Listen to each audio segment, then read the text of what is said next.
In the vast and enigmatic universe of human existence, where reality and dreams beautifully intertwine, a profound and ancient call echoes within the heart of every individual. It is a gentle whisper, an invitation to embark on a transformative journey within ourselves, one that promises to reveal the essence of our true nature. Your spiritual awakening is not merely a text, it is a radiant beacon illuminating the path to recognizing our inherent divinity. Imagine a world where every thought, emotion, and experience becomes a stepping stone toward a deeper understanding of your being. A world where the confines of the mind fade away and the soul awakens to its true magnificence. Joseph Benner, a visionary spiritual guide, invites you to embark on this journey toward the light.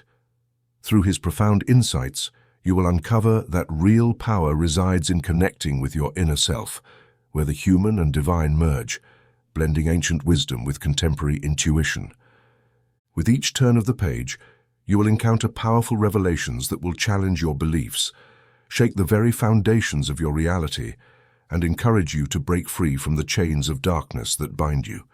Benner's words urge you to open your mind and heart, to transcend the limitations imposed by the world, and to plunge into the magnificent truth of your existence. Here, on the brink of a new awakening, spirituality transforms from an abstract concept into a tangible experience, enriching your life with love, peace, and connection. Prepare for a journey that will lead you to the depths of your being, where the divine spark that has always dwelled within you awaits discovery. The life you seek, filled with meaning and fulfillment, is ready to unfold in this awakening. Your spiritual awakening is not just a text, it is the key that unlocks the doors of your soul, revealing the pathway to union with the sacred and the truth that resides in each of our hearts. Open these pages and let the current of transformation carry you away. The moment of awakening is here. Chapter 1. I am, and I speak to you, the one who listens, to you who, through the years and many comings and goings, has anxiously sought in books and teachings, in philosophy and religion, to know the essence of truth, happiness, freedom, and God. To you whose soul is tired, discouraged, and lacking hope. To you who have often gained a vague idea of what truth means, only to realize later, as you pursued it and tried to grasp it, that it vanished beyond reach like a mirage in the desert. To you who thought you had found it in a great teacher, in the leader of a society, brotherhood, or religion, who seemed like a master through the marvelous wisdom he taught and the works he performed, only to discover that this master was merely a human personality with flaws, weaknesses, and hidden sins, just like you. Though this personality may have been a channel through which many teachings resembling truth were expressed, it was not the whole truth. And now here you are, fearful and confused, not knowing whom to ask for help. I have come for you who have begun to feel the presence of this truth deep within your soul and are seeking confirmation of what you have struggled to obtain, a living expression within yourself. Yes, to all those who hunger for the true bread of life, the real I am draws near. Are you ready to partake? If so, wake up, sit down, quiet your human mind, and closely follow the words I will speak. If you do not do this, you will once again walk away disappointed, your being left unsatisfied. Who am I to speak with such knowledge and authority? Listen, I am you, that part of you that is and knows, that knows all things and has always known and has always been. Yes, I am you, your being, that part of you that says I am, that transcendent and inner part of you that comes to life as you listen, that responds to my word, that perceives its truth, that recognizes all truth and rejects all error, no matter where it is found. I am not that part which has fed on errors throughout these years, for I am your true master, the one and only true master you will ever know, the only master, I, your divine being, I, the I am within you. I bring you my message, my living word, just as I have done throughout your life, whether in the form of a book, a supposed teacher, in poverty or wealth, in a bitter experience or in love, all to teach you that I and only I, your true inner self, am the master for you, the only master, and God who has always provided not only with the bread and wine of life, but with all things necessary for your physical, mental, and spiritual growth and support. Therefore, what draws you is my message expressed to your human consciousness from within, and is merely a confirmation of what I am, of what you have always known but have not been able to translate into clear and tangible terms for your external consciousness.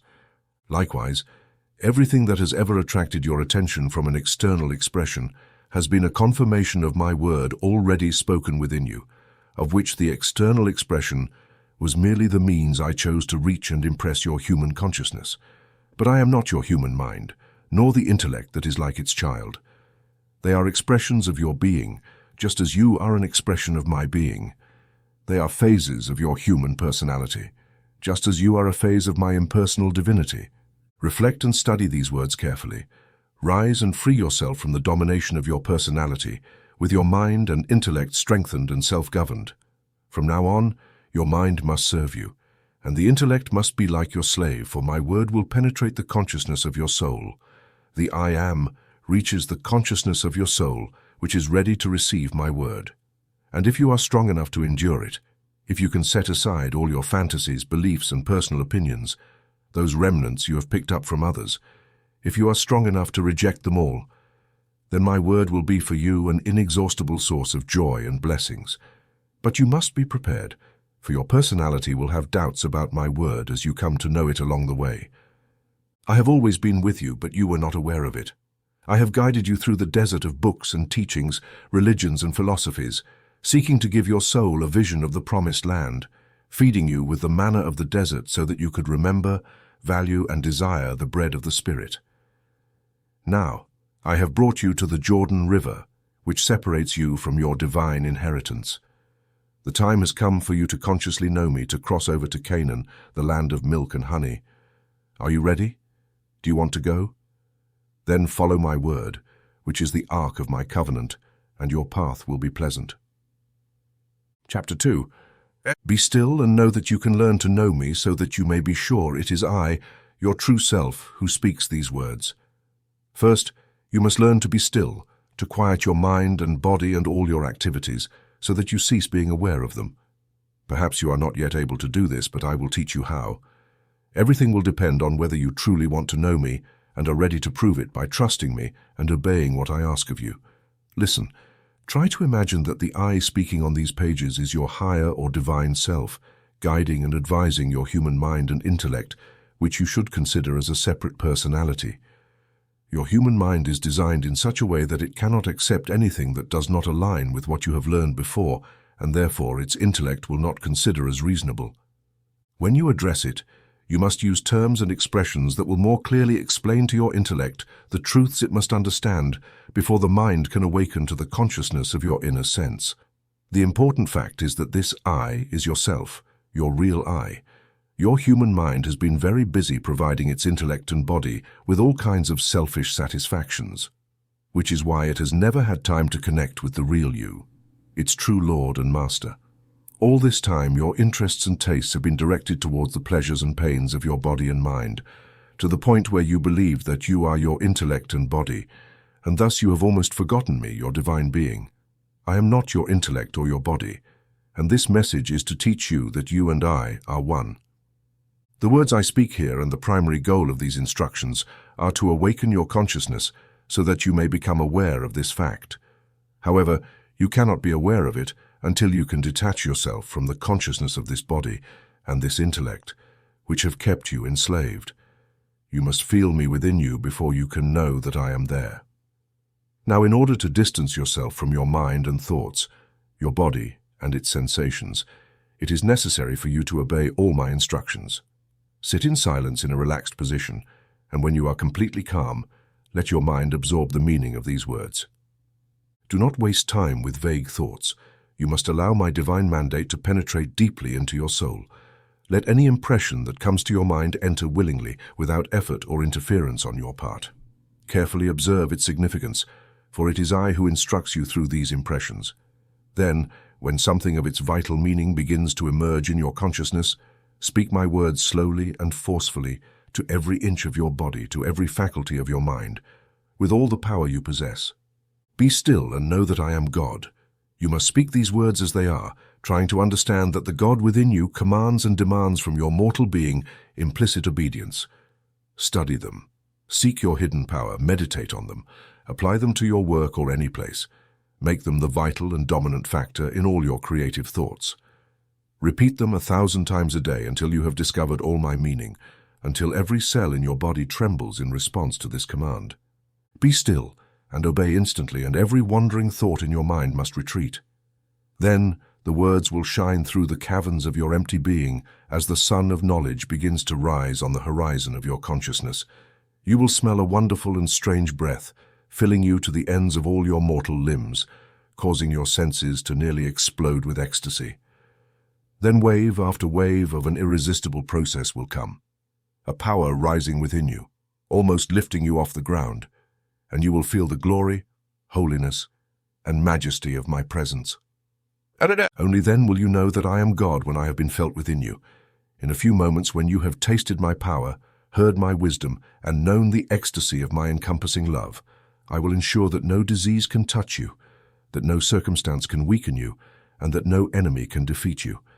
For now you know that I am within you, and you will always turn to me in times of need, placing all your trust in me and allowing me to manifest my will. And you, when you turn to me, will always find me as an unfailing help, always present in times of need. I will fill you with the realization of my presence and my power. You need only be still and allow me to do what you want me to do. Heal your ailments or those of others. Enlighten your mind so that you can see with my eyes the truth you seek, or accomplish perfectly the tasks that previously seemed impossible to achieve. But this knowledge, this realization, will not come immediately. It may not come for years, or it may appear in a few days. Everything depends on you, no one else. Your personality, with its human desires and human understanding, must not interfere, but it is in me, God within you, who ensures that the bud becomes a flower, that the chick breaks its shell, who decides the day and the hour. It is the conscious and natural act of the inner intelligence, my intelligence guided by my will, bringing my idea to a good purpose and expressing it in the flower and the chick. But the flower and the chick had something to do with it, not just when they submitted or united their will with mine, and allowed me and my wisdom to determine the time and maturity for action. And then, only when they obeyed the impulse of my will to make the effort were they able to approach new life. You, with your personality, may try 1,000 times to break through the shell of your human consciousness. However, the only result will be the breaking of the doors I provided between the world of tangible forms and the realm of intangible dreams. Once the door is open, you will no longer be able to keep intruders out of your private domain without having problems and suffering. Nevertheless, I allow all this from time to time so that, through suffering, you may gain the strength you lack and the wisdom necessary to know that only until you renounce all desire for knowledge, goodness, and union with me for your own benefit will you be able to unfold your petals, showing my perfect beauty, and shed the shell of your human personality to move forward into the glorious light of my heavenly kingdom. This is why I give you these instructions, so that you may begin to learn to recognize me. I promise you that you will be able to know me and understand all of my word, no matter where it is written, whether in books, teachings, in nature, or in others, only if you continue and strive to understand and obey my instructions.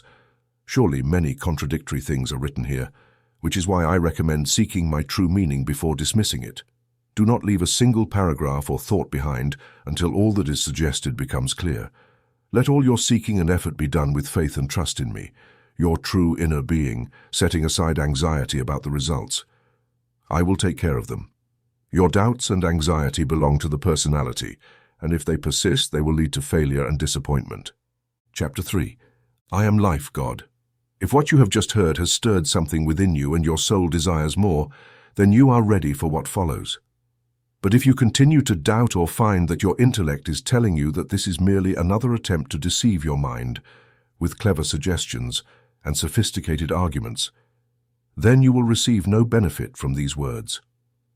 Their meaning will remain hidden from your mortal consciousness, and my word will have to reach you through other means of expression, and that is fine if your personality, along with your intellect, leads you to question and rebel against authority, for you do not yet know to whom you belong.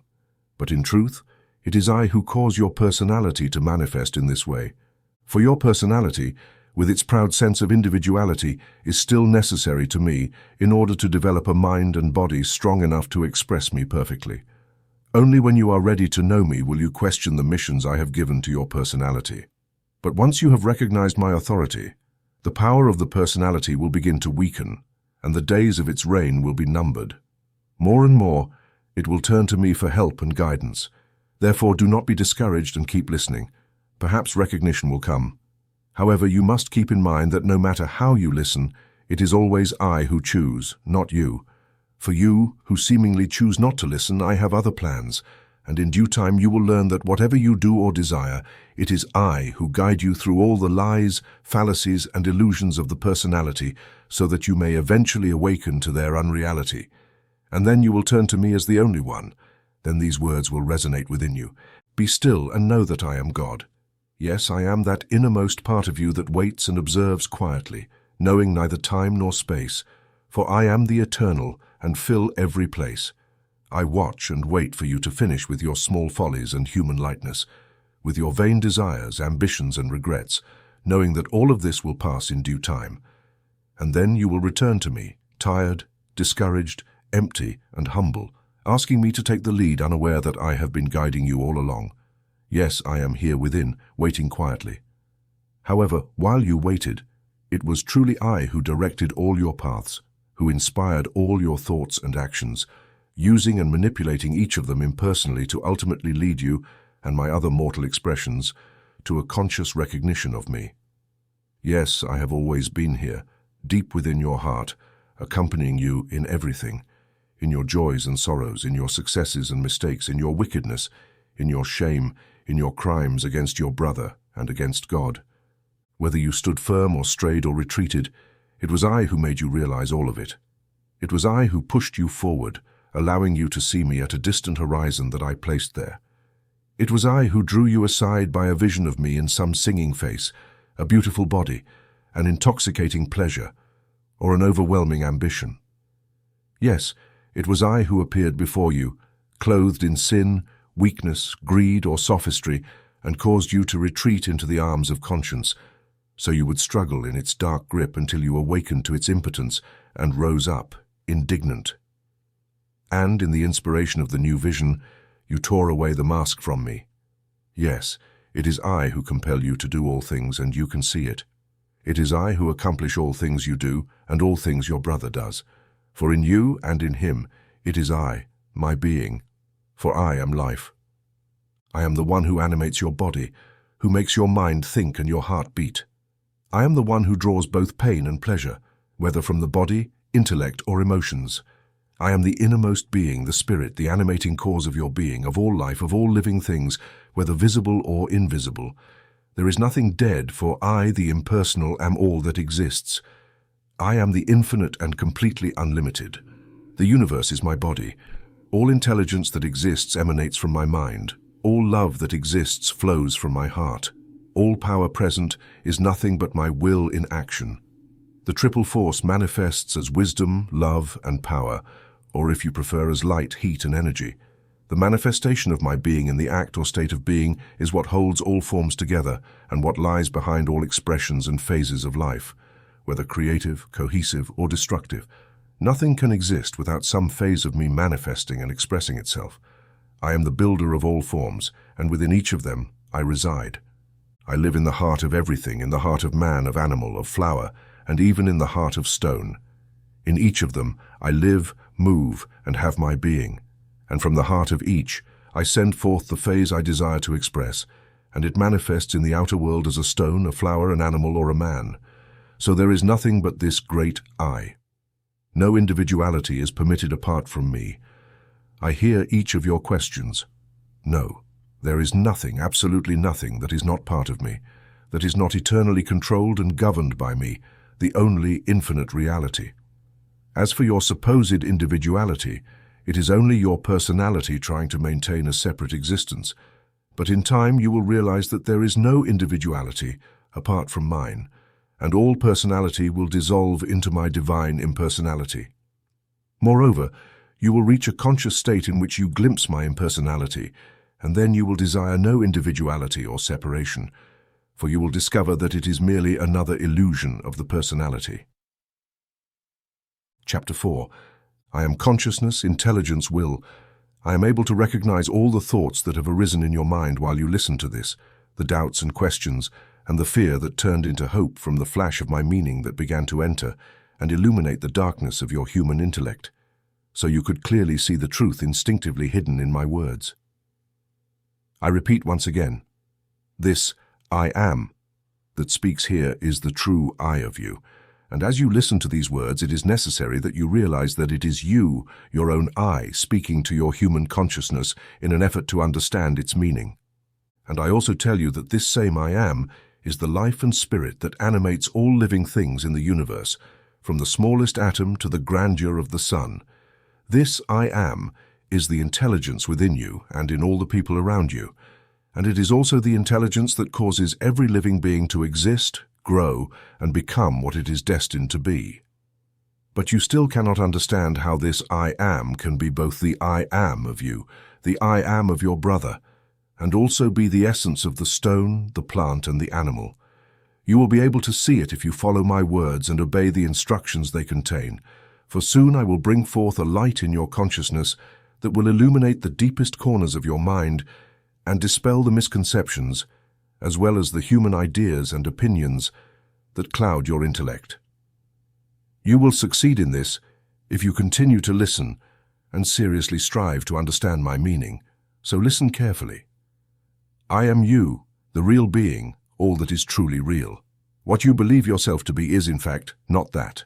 It is merely an illusion, a shadow of the true you. I am your immortal and divine being. I am that point of focused consciousness in your human mind that calls itself I. I am that I, and what you call your consciousness is actually my consciousness, simplified to fit the capacity of your human mind. But it is still my consciousness. And when you can rid your mind of all misconceptions, human ideas, and opinions, and you can clean and completely empty it so that my consciousness can have the opportunity to express itself freely, then you will recognize me, and you will realize that you are nothing. You are only a focal point of my consciousness, an avenue or a means through which I can express my meaning in matter. But you still cannot see this, and of course you are unable to believe it until I prepare your mind, convincing your intellect to accept this truth. You have been told that every cell in your body has a consciousness and an appropriate intelligence. Without this consciousness, it could not perform the intelligent work it does. Nevertheless, each cell is surrounded by millions of other cells, carefully doing their own work and being controlled by the unified consciousness of all these cells, forming a collective intelligence that directs and controls this work. Apparently, this collective intelligence belongs to the organ made up of all these cells. In the same way, there are other group intelligences in other organs, each containing millions of cells. All these organs together make up a physical body. You now know that you are the intelligence that directs the work of your body's organs, whether this direction is done consciously or unconsciously. Moreover, the cells of each organ are really a focal point of this directing intelligence. And when that intelligence departs, the cells disintegrate, your physical body dies, and it ceases to be a living organ. But who is this you that directs and controls the activities of your organs, and therefore of each of the cells that compose them? You cannot say it is your human or personal self, for you can consciously control only the actions of barely one organ of your body. It must therefore be this impersonal I am that is you, yet not really you. Listen, you, the I am in you, are to me what the cellular consciousness of your body represents to your consciousness. I am you. You are a cell, so to speak, of my body, and your consciousness, as one of my cells, is to me what the consciousness of one of the cells of your body is to you. Therefore, the consciousness of your body's cell is my consciousness, just as your consciousness is my consciousness. Thus, we must be one in consciousness, you, the cell, and I. At this moment, you cannot consciously direct or control a single cell of your body, but when you can enter into your I am consciousness and know its identity with me, then you will be able to control every cell of your body, and also that of others.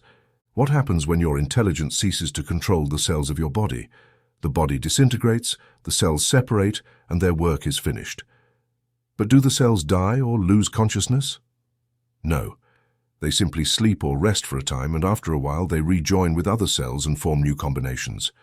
Sooner or later, they appear in other manifestations of life, perhaps mineral, plant, or animal, showing that they still retain their original consciousness. merely waiting for the action of my will to unite them into a new organism to carry out the work of the new intelligence through which I desire to manifest. Apparently, this cellular consciousness is common to all bodies, whether mineral, plant, animal, or human, endowed by experience with a general type of work. This cellular consciousness is common to all the cells of all bodies, no matter their type, for it is an impersonal consciousness that seeks only to fulfill its designated purpose. It lives solely to work, no matter the place. When it finishes building one form, it starts to work on another in whichever intelligence I wish it to serve. In the same way, this works with you. You, as one of the cells of my body, have a consciousness that belongs to me, an intelligence that is my intelligence, even a will that is my will. You have none of this for yourself or that comes from yourself. All of it is mine and is there for my use. Now my consciousness, my intelligence, and my will are entirely impersonal and therefore shared with you and with all the cells of my body, just as they are shared with all the cells of your body. I am, and being entirely impersonal, my consciousness, intelligence, and will working in you and in other cells of my body must work impersonally, just as they act impersonally in the cells of your body. Therefore I, the I am in you and in your brother, and the consciousness and intelligence of all the cells of all bodies, are one. I am the intelligence that directs and controls everything, the animating spirit, the life, and the consciousness of all matter, of all substance. And if you can realize this, you, the real you, the impersonal you, are in everything and are one with them. You are in me and are one with me, just as I am in you and in all. Thus I express my reality through you and through all. And this will that you call will does not belong to you completely, just as the consciousness and intelligence of your mind and the cells of your body do not. In reality, it is a small portion of my will that I allow your personality to use, as soon as it recognizes a certain power or faculty within you and begins to use it consciously. I allow you to use my infinite power. All power and its use are nothing more than recognition and understanding of the use of my will. Your will and all your powers are merely phases of my will, adapted to your capacity so that you may use them. If I were to offer you all the power of my will before you knew how to use it consciously, I would completely annihilate your body to test your strength and show you what results from the misuse of my power. Sometimes, I allow you to commit a sin or make a mistake. Indeed, I even give you permission to fill yourself with the sense of my presence within you when it manifests with an awareness of my power, intelligence, and love, and I allow you to take and use them for your own purposes. However, this time is limited, for not being strong enough to control them, they will slip away from you, throw you into the mud, and disappear from your consciousness. Nevertheless, I am always there to lift you up after every fall. Although you may not know it, first I bring you shame. Then you rise up again and start over, discovering the reason for your fall. Finally, when you are sufficiently humbled, I show you that these powers are yours through the conscious use of my will, my intelligence, and my love, and that they are granted to you only to be used in my service, not for your personal ends. Do the cells of your body or the muscles of your arm believe themselves to possess a will separate from yours, or an intelligence separate from your intelligence? They only know your intelligence and will. After a while, you will realize that you are just one of the cells of my body, and that your will is not your own, but mine. That the consciousness and intelligence you have are entirely mine, and that you are merely a physical form with a human brain, one of my creations, a means of expressing an idea in matter. And it may be very difficult for you to accept all of this, and you may want to protest and deny each of my arguments. It is normal for every instinct of your nature to rebel against submitting to an invisible and unknown power, whether that power is impersonal or divine. But do not be afraid. It is only your personality manifesting in this way. If you continue to study my words, everything will become clearer, and I will certainly reveal to your inner understanding many wonderful truths that you are currently incapable of comprehending. Your soul will rejoice, sing joyful praises, and you will bless these words for the message they carry. Perhaps you are not yet aware that I exist, or you do not believe that I am truly you, or that I am, in the same way, your brother and your sister, and that all are parts of me and one with me. You probably have not yet realized that your soul and that of your brothers, which are the only real and imperishable parts of mortality, are different phases of me expressed in nature. Similarly, you and your brothers may not yet know that you are phases or attributes of my divine nature, just as your human personality, with its mortal body, mind, and intellect, does not know that it is a phase of your human nature. No, you are not yet aware of this, but I mention it now so that you can recognize the signs when they appear in your consciousness, as they surely will later. But to recognize these signs, you must consider and carefully study the indications, and you must understand my meaning, at least to some extent. Once you grasp the principle I am presenting here, my entire message will become clear and understandable. First, I give you the key that will unlock every mystery hidden in the secret of my being. This key, when you know how to use it, will open the door to all wisdom and power in heaven and on earth. It will open the door to the kingdom of heaven, and then you will only need to enter to consciously become one with me. The key is thought. Thinking is creating, or as you think in your heart, so it will be with you. Pause for a moment and meditate on this so that it becomes firmly rooted in your mind. A thinker is a creator. A thinker lives in a world that his own conscious creation has structured. Once you know how to think, you can create whatever you desire, whether it be a new personality, a new environment, or a new world. Let's see if you can grasp some of the hidden truths governed by this key. You have seen how all consciousness is one, and what constitutes my entire consciousness, and yet it is also yours, as well as that of the animal, the plant, the stone, and the invisible cell.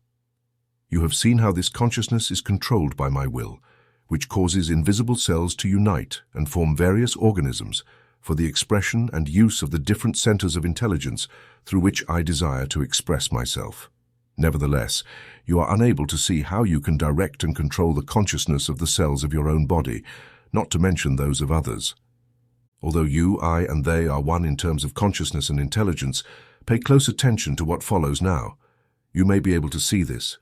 Have you ever dedicated time to studying what consciousness consists of, which is an impersonal state of awareness or readiness to serve, to be directed or used by a latent power within itself and intimately connected to it? Have you analyzed how man seems to be the highest type of organism that contains this consciousness, which is directed and used by this power within himself?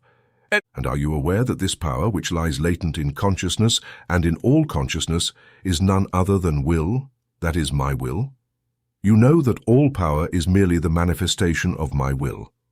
You have heard it said that in the beginning I created man in my image and likeness, and that afterward I breathed the breath of life into him, and he became a living soul. By creating man in my image, I created an organism capable of expressing all my consciousness and will, which is to say, all my power, intelligence, and love. Therefore, I made him perfect from the beginning, modeled after my own perfection. When I breathed my breath into man's organism, he came to life with me, for at that moment I breathed into him my will, not from the outside, but from within, from the inner kingdom of heaven, where I always dwell. And from that time on I have breathed, lived, and had my being within man, for I created him in my image and likeness for this purpose. The proof is that man does not breathe, and cannot breathe, on his own. There is something much greater than his conscious and natural being living within his body and breathing through his lungs.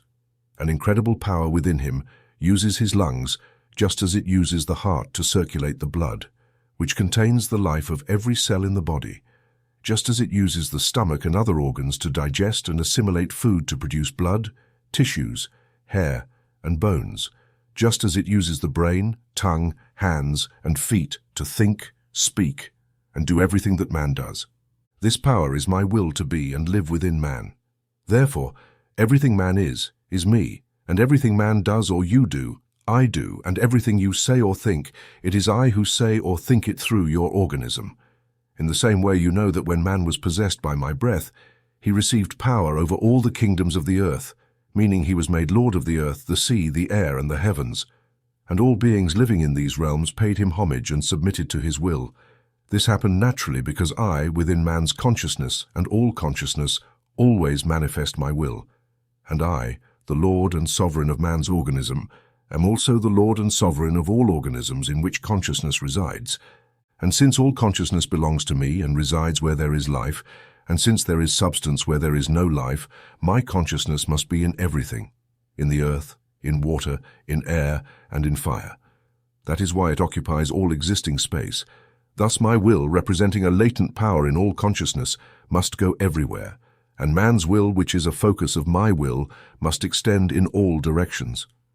This is why the consciousness of all organisms, including yours, is subject to the direction and control of man. The only thing you need is to be aware of all this, to realize that I, the impersonal being, constantly direct, control, and use the consciousness of all organisms at every moment of their life. And I do this through his thought, and through it, I accomplish everything through man's organism. Man believes he thinks, but it is I, the true self, who thinks through his organism, and through his thought and word, I accomplish everything man does, and I make man and his world everything that they are. It does not matter if man and his world do not match his beliefs. They are exactly what I wanted them to be for my purpose. But if I think of everything, then man does not think and cannot think. This is what some may say. Yes, this may seem a mystery, but each aspect will be revealed to you. Pay close attention to what follows, for I will teach you the true way of thinking. Chapter 6, Thinking and Creating. I mentioned that man does not think, that it is actually I in his inner world who produces his thoughts. I also said that man believes he thinks. Since this appears to be a contradiction, I must clarify for you that normally man does not practice the activity of thinking any more than other daily activities.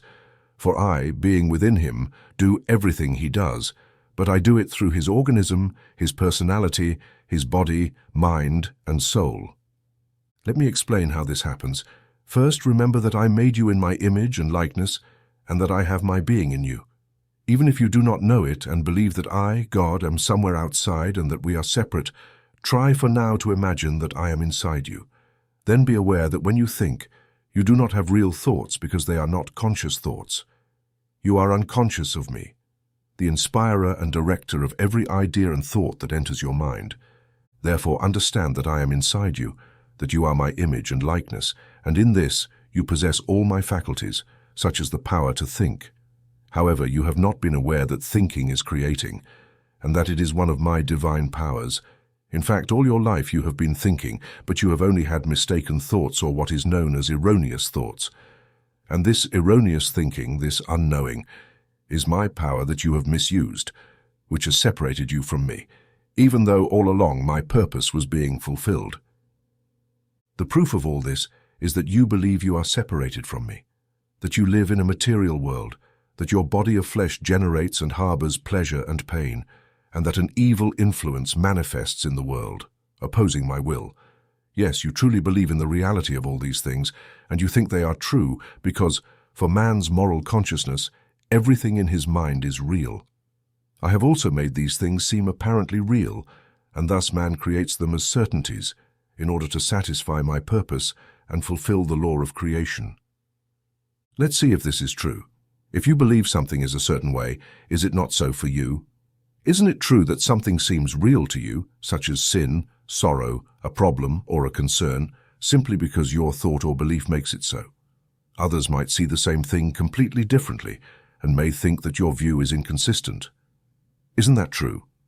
If that is true, then your body, your personality, your character, your environment, and your world are not what they seem to you because you have thought them that way. Therefore, if it displeases you, you can change these thoughts through the same process. You can make them whatever you desire, isn't that true? However, you may be asking the following: how can one truly think consciously to bring about this change? First, you must know that I, your true being, have succeeded in awakening your attention to these things that are unpleasant, and have made you think of them as you do now. And I, and only I, am preparing your human mind, so that when you turn to me with faith and trust, I may allow you to see and manifest the reality of these things that now seem so unsatisfactory.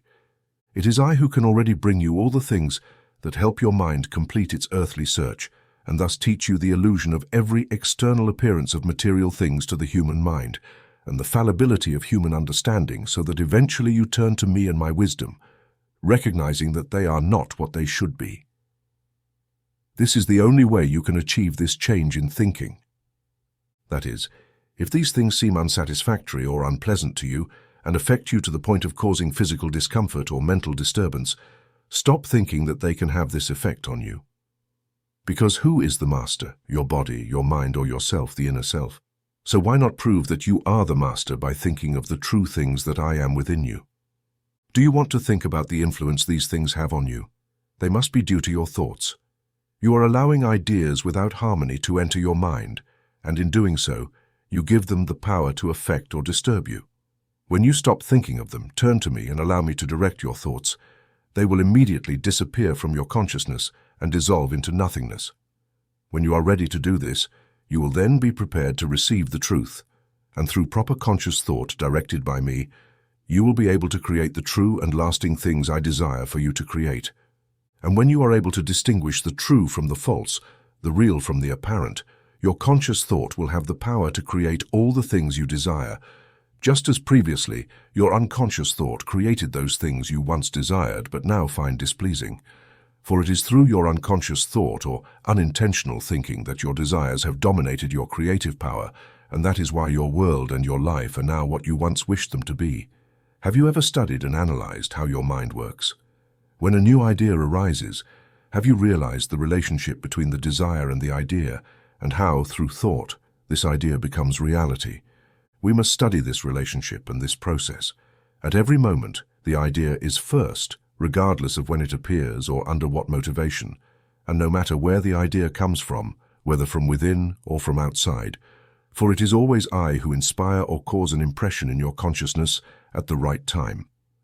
Then, only to the extent that you remain silent and focus your attention on this idea, calming the other activities of your mind and eliminating all other ideas and thoughts from your consciousness, can this idea take full control. I illuminate your mind and reveal the various phases and possibilities contained within the idea. However, all this happens without the intervention of your will. The only thing you do is focus and concentrate your attention on the idea. But as soon as your human mind offers a vision of its possibilities, awakening your interest, your human personality takes over its corresponding task. For just as I inspired the idea in your mind, I also caused this idea to grow within it and gave birth to desire, which then externally manifests all the possibilities of the idea, turning desire into the mortal agent of my will and providing the main driving force. This is how the human personality becomes the mortal instrument used to confine and focus this power. All ideas and desires come from me. They are my ideas and desires which I inspire into your mind and heart so that they may be manifested outwardly. You have no original ideas, and you cannot obtain a desire that comes from anyone else, for I am all that exists. Therefore, all desires are good, and when they are understood in this way, they quickly and completely come to fruition. Perhaps you might misinterpret my desires. You may want to use my inner impulses to serve your own selfish goals. But no matter if this happens, you are still fulfilling my purpose, for it is only by allowing you to misuse my gifts that you experience the suffering that comes as a result. For misuse and suffering are my purifying agents. I can transform you into a pure and selfless means of expressing my ideas with perfection. First, we have the idea in the mind, then the desire to bring the idea into external manifestation. So far, we have a clear relationship. Now, let us continue the process of realization, depending on how clearly the image of the idea is maintained in the mind and the degree to which it possesses the personality. It is possible for its creative power, stimulated by desire, to proceed with its work. This is done by compelling the mortal mind to think or imagine. In other words, to construct mental forms into which it can pour, as into a void, the impersonal, elemental, vital substance of the idea. This, when the word is spoken, whether silently or audibly, consciously or unconsciously, immediately begins to materialize, first directing and controlling the consciousness and all activities of the mind and body, as well as the minds and bodies connected or related to the idea. Remember that all consciousness, all minds and all bodies are mine, and they are not separate but one and entirely impersonal. The idea arises and becomes a defined manifestation as you draw, direct, shape and mold all conditions and events. In this way it becomes clear that there has always been an idea in the mind behind all things, conditions and events. It is by desiring, thinking and speaking the word that these ideas visibly manifest. Think about this and try it yourself. You can do it if you wish, by taking any idea that arises and following it through to its realization, or by tracing back any achievement you have accomplished, any painting you have made, any machine you have invented, or any particular thing or condition that now exists, to identify its underlying idea. This is the plan and process of all true thought, and thus of all creation. Listen carefully. You now have and always have had, through this power of thought, control over all the kingdoms of the earth.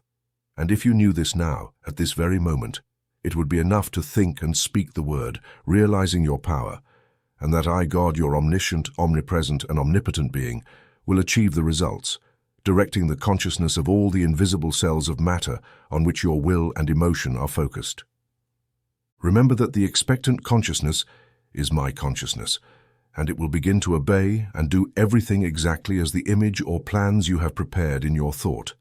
For all things were made by the Word, and without the Word, nothing that exists was created. When you can become aware of this and recognize that the I Am consciousness in you is one and the same as the consciousness of all animated and inanimate matter, and that its will is one with your will, which is my will, and that all your desires are my desires, then you will begin to know and feel me within you, and you will recognize the power and glory of my idea, eternally and impersonally expressing itself through you. However, it is absolutely necessary that you learn how to think, how to differentiate the thoughts that are directed by me from those influenced by others, how to trace thoughts to their source and deliberately eliminate from your consciousness those that are undesirable, and finally, how to control and use your desires so that they always serve you, rather than you becoming a mere slave to them. You have all the possibilities within you, for I am there. My idea must express itself, and it must do so through you. It will manifest perfectly, but only if you allow it, if you quiet your human mind, set aside all personal ideas, beliefs, and opinions, and let it flow effortlessly. All you must do is turn to me and allow me to guide your thought and desire. Let me express what I want, and accept, and do what I wish you to do. In this way your desires will be fulfilled, your life will become a great harmony, your world a heaven, and your being will become one with my being. When you begin to realize all of this, and see its inner meaning, then you will be ready to understand the true significance of all that follows. Chapter 7, the Word. Now I will take the key and show you how the plan and process I have just described serve to give existence to the world, and how the earth and all that is on it, including you and your brothers and sisters, are but external manifestations of an idea. My idea, which is now being thought into the expression of life. First, you must know that I, the Creator, am the original thinker, the only thinker. As I have already mentioned, man does not think. It is I who think through his organism. Man believes he thinks, but before he becomes aware of my realization within him, he takes the thoughts I draw or inspire into his mind and, confusing their true meaning and purpose, constructs a personal interpretation of them. Through the awakening of selfish desires, he creates for himself all his problems and attracts all his woes. But these apparent mistakes, erroneous constructions or interferences of man are only obstacles I place in his path, to be overcome so that he can develop a strong and pure body and mind, sufficiently capable of perfectly expressing my idea, which is eternally working within his soul. Man is the organism that my I Am is preparing to manifest the perfection of my idea through his body, mind, and intellect. This provides the personality through which he can perfectly express this idea, just as the physical brain is what allows me to think and speak of it and bring it into external manifestation. I am responsible for placing any idea into the brain of man, and if man were to allow it, trusting his mind, heart, and desires entirely to me, it would grow, mature, and quickly transform into an external manifestation. In this way, he would allow perfect fulfillment. Now I will plant an idea in your brain. I will let it grow, mature, and transform into the glorious harvest of wisdom that awaits you. This will only be possible if you allow me to direct its growth and expression through you. In another of my revelations called the Bible, much is said about the Word, but very few people, even among the most learned students of the Bible, clearly understand my meaning. Things are said such as, "In the beginning was the Word, and the Word was with God, and the Word was God. The same was in the beginning with God." All things were made by him, and without him nothing was made that has been made.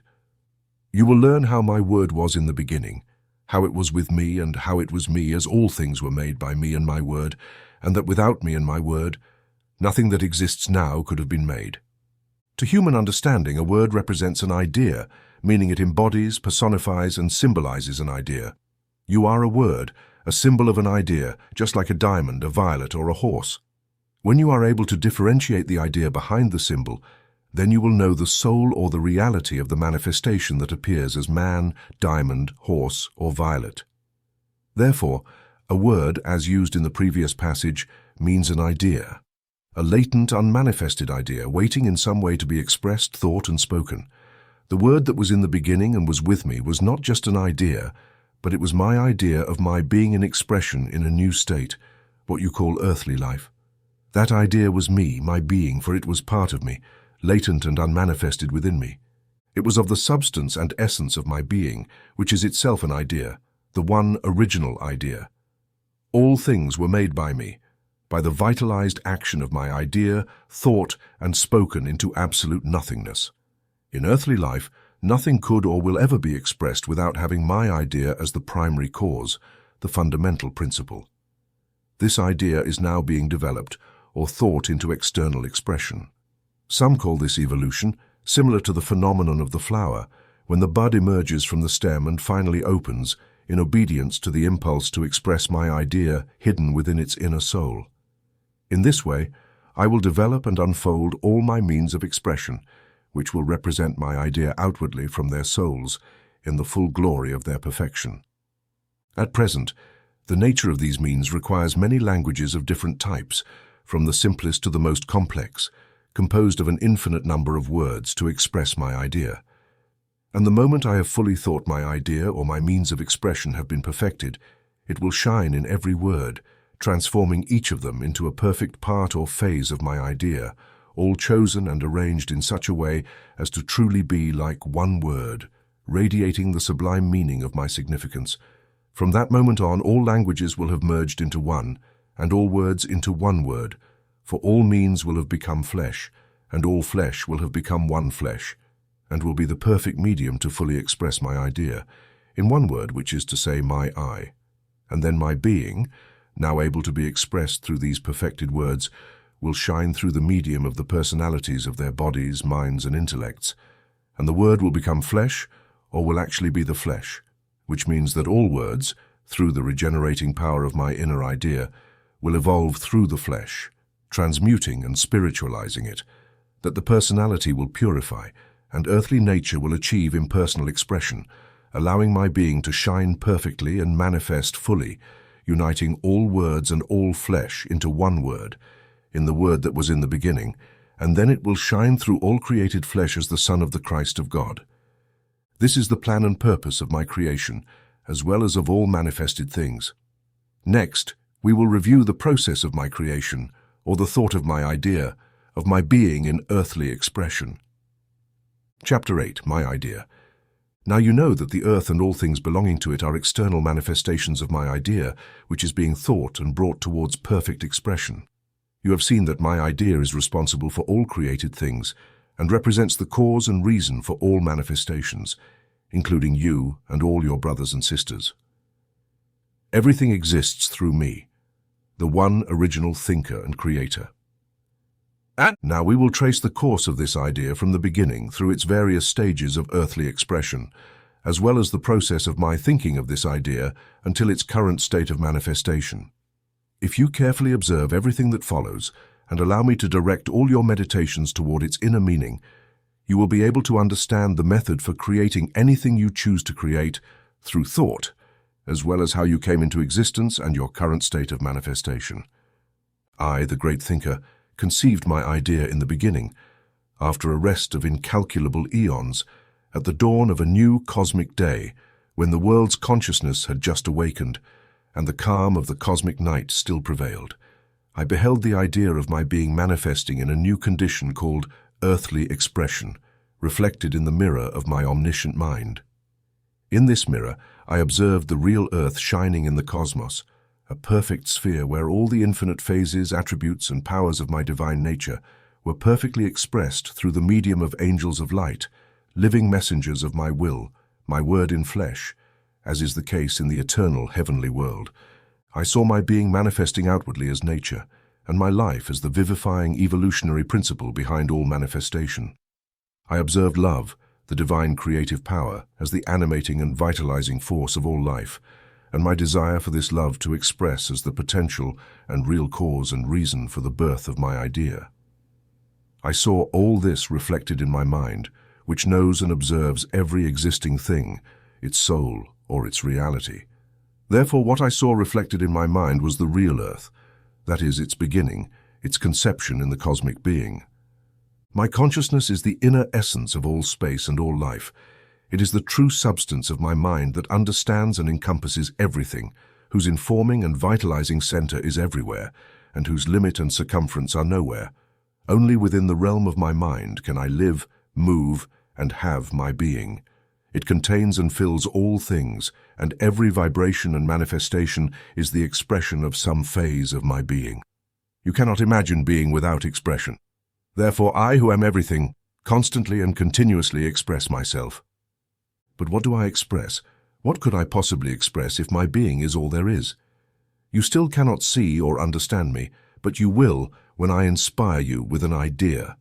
Therefore, if I am all that exists, this idea, which comes directly from me, must be a part or phase of my being. Any idea, once born in the realm of my mind, becomes a reality, for in the eternity of my being, time does not exist. However, an idea first creates desire, the desire to express that idea, and then desire compels thought. Thought causes action, and action produces results, which are the idea in real external manifestation.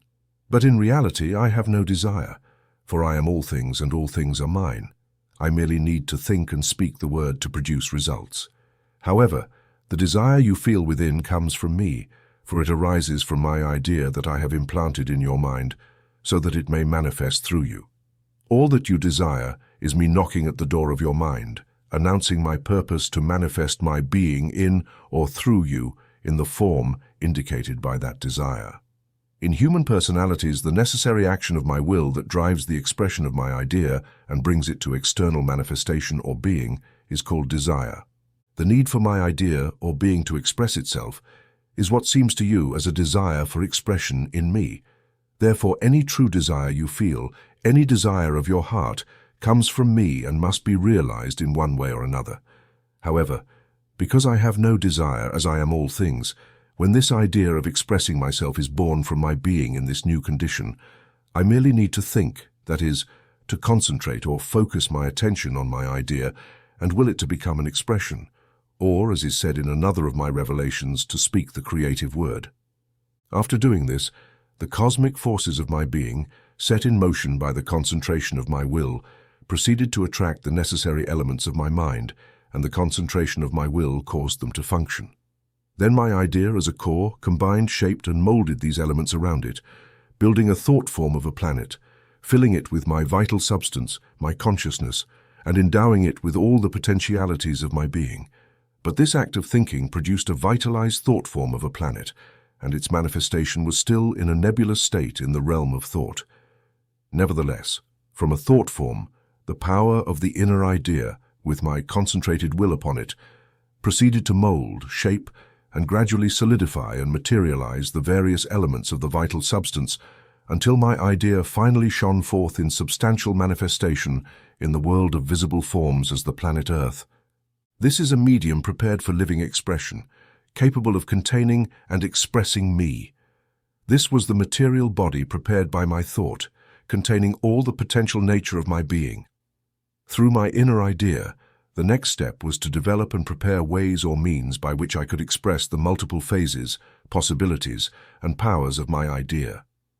The mineral, plant, and animal kingdoms were the external evidence of this, and each in turn, as they came into manifestation, gradually unfolded higher and more complex states of consciousness, enabling me to express more clearly the infinite phases and varieties of my nature. It was at this stage that I contemplated my creation, as is said in another revelation, and I saw that it was good, but the final means of expression was still missing. While each perfectly expressed a phase of my nature, all the existing means and pathways were unaware of my presence, and their existence was like a mere thread conducting heat, light, and power. However, the conditions had progressed for the creation of means by which my divine attributes would find a conscious expression of their relationship with me and of their capacity and power to express. It was precisely at this moment that you and your brothers were born as human expressions, coming into manifestation like all other means in response to my concentrated thought. In this context, I saw the entire infinite variety of my attributes, each manifesting a particular facet of my being and being conscious of me, its creator and giver of existence. I saw you in perfect expression, just as I see you now, the true you, an attribute of my perfect being.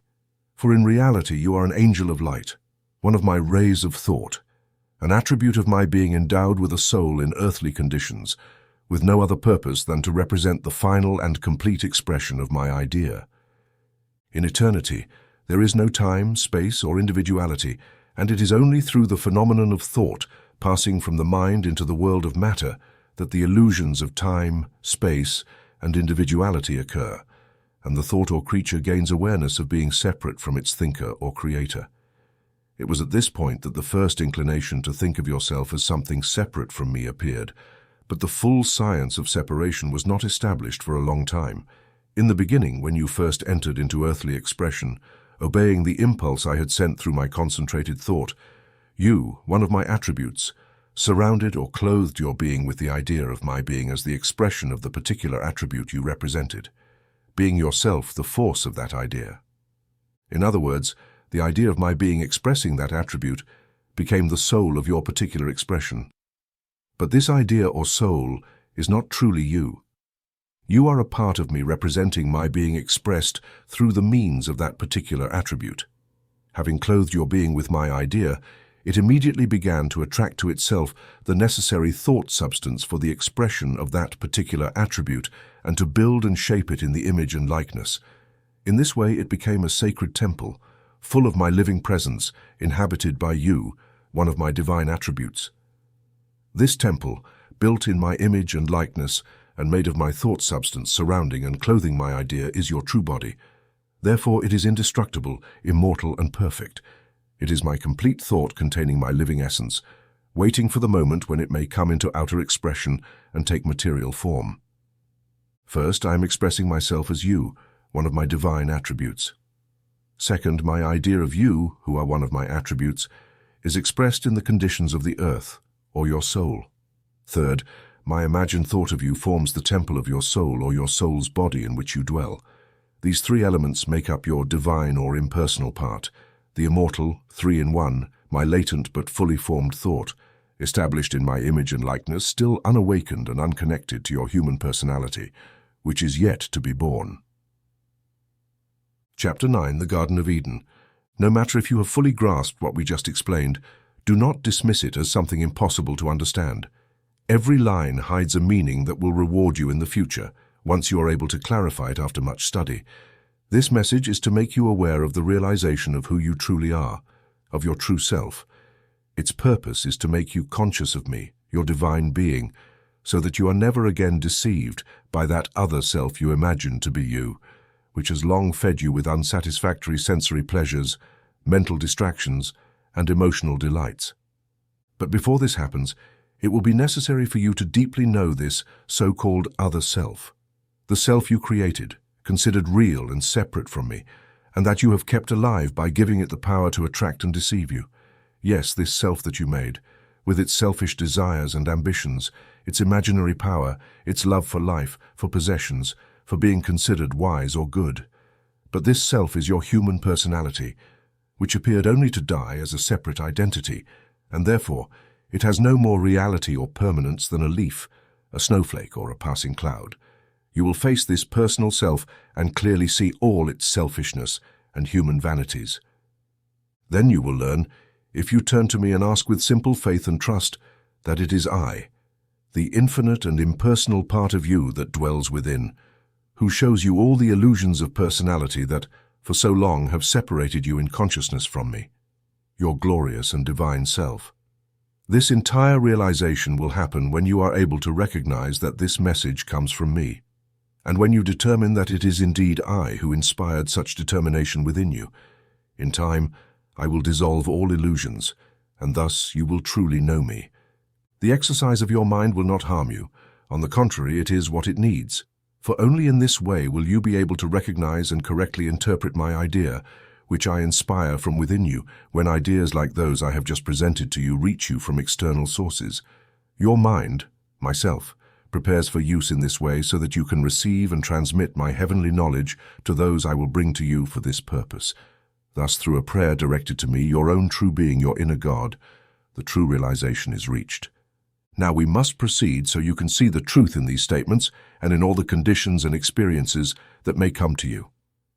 We have reached, in our consideration of the development of my idea, the point where the I am within you, manifesting in your immortal soul or in the thought image created by my thought, is ready to enter into a material form, a form suitable for the earthly expression of my attributes. This change from a mental form to a mortal form took place according to the manner and process of all thought and creation. In the Bible, this is described as follows: I formed man from the dust of the ground and breathed into his nostrils the breath of life, and man became a living soul.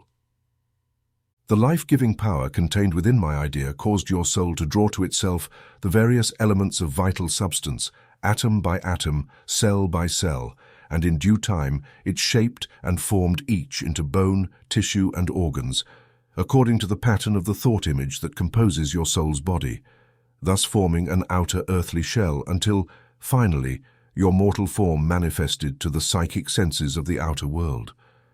And then, with everything already prepared for this cyclic moment, you, my attribute, breathed within and then through its nostrils the breath of life, and thus you had your first appearance on earth as a tangible human being, as a living soul. My idea was now able to consciously express itself through a suitable earthly medium, and within your being you possessed all my attributes, all my powers, and all my possibilities. In this way, all means were manifested to achieve the earthly expression of my idea, and you, being one of my attributes, naturally held dominion over all these means, or possessed the power to use one or all if necessary for the full and complete expression of the powers and possibilities of your attribute, which is mine.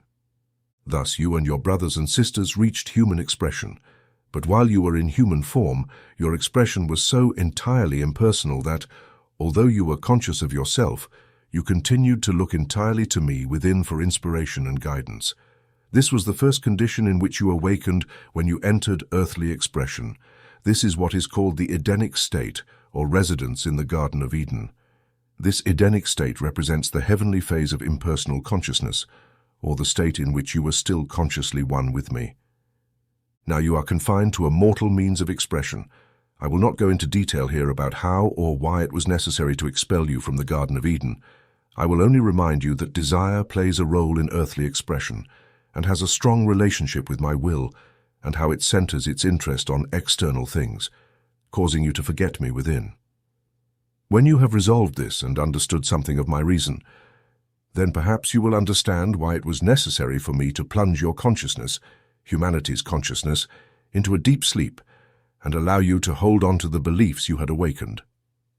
Though in reality you are still asleep and only dreaming, believing that your being, humanity, was no longer externally one but two, an active, thinking and aggressive part now called man, and the other passive, sensitive and receptive part, a man-womb or woman.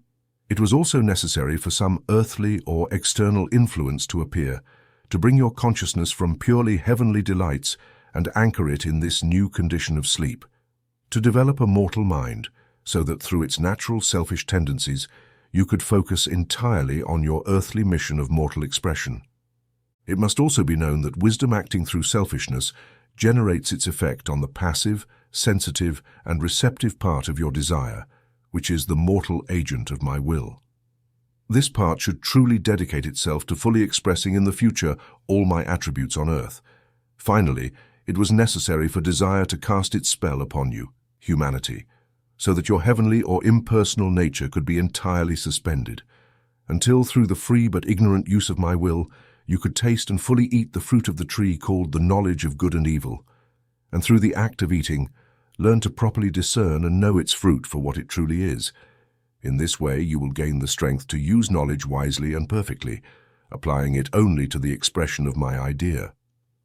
It is also possible that you can now understand how humanity's eyes were opened to earthly or external things just after eating from that fruit for the first time and learning to distinguish good from evil. And after experiencing the new and tempting world that opened up to you, you died to the knowledge of the reality that lies behind all this.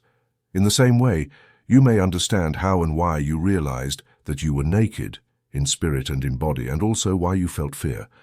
And now perhaps you can see why all this had to happen this way. What was the reason that you, humanity, had to leave the Edenic state of impersonal consciousness and lose your being in these external conditions, depicted by the desires of this dream world, in order to create a body and develop within it a personal consciousness capable of fully expressing my perfection? Thus your human personality was born, and since its emergence, I have prompted you to nourish, support, and strengthen it, filling you with desires, hopes, ambitions, and aspirations, each containing manifestations of desire. These are the human phases of my will operating in the preparation and development of a means capable of perfectly expressing my attributes on earth. In this manner, I pronounced the word, expelled you from the Garden of Eden, and clothed you with a coat of skin, or in other words, flesh, just like the other animals. And now, so that you can enter into the heart of earthly conditions, into the true earth, the earth of my idea, not the one of your dreams, in order to accelerate within it my idea to the active expression of life, you, my attribute, can have an appropriate organism and outer shell to manifest yourself. Similarly, by giving you a coat of skin or a physical organism, I provided my idea with a suitable form for earthly expression. I gave you the power to express your being through a physical organism. In the impersonal, there is neither use nor need for words, only ideas exist, and it is they that express themselves. They simply represent the expression of the various phases of my being. But in this new stage, where each expression at the initial levels of external being had to have a form and substance that could be heard, seen, felt, smelled, or tasted in order for their meaning to be clearly learned, it was necessary to provide organisms capable of being used for both expression and understanding. As my idea unfolded after expelling you from the Garden of Eden, you, one of my divine attributes, dwelt within my idea of that attribute in expression, finding yourself simultaneously within the thought image of my being and ultimately manifesting externally in the earthly form of words.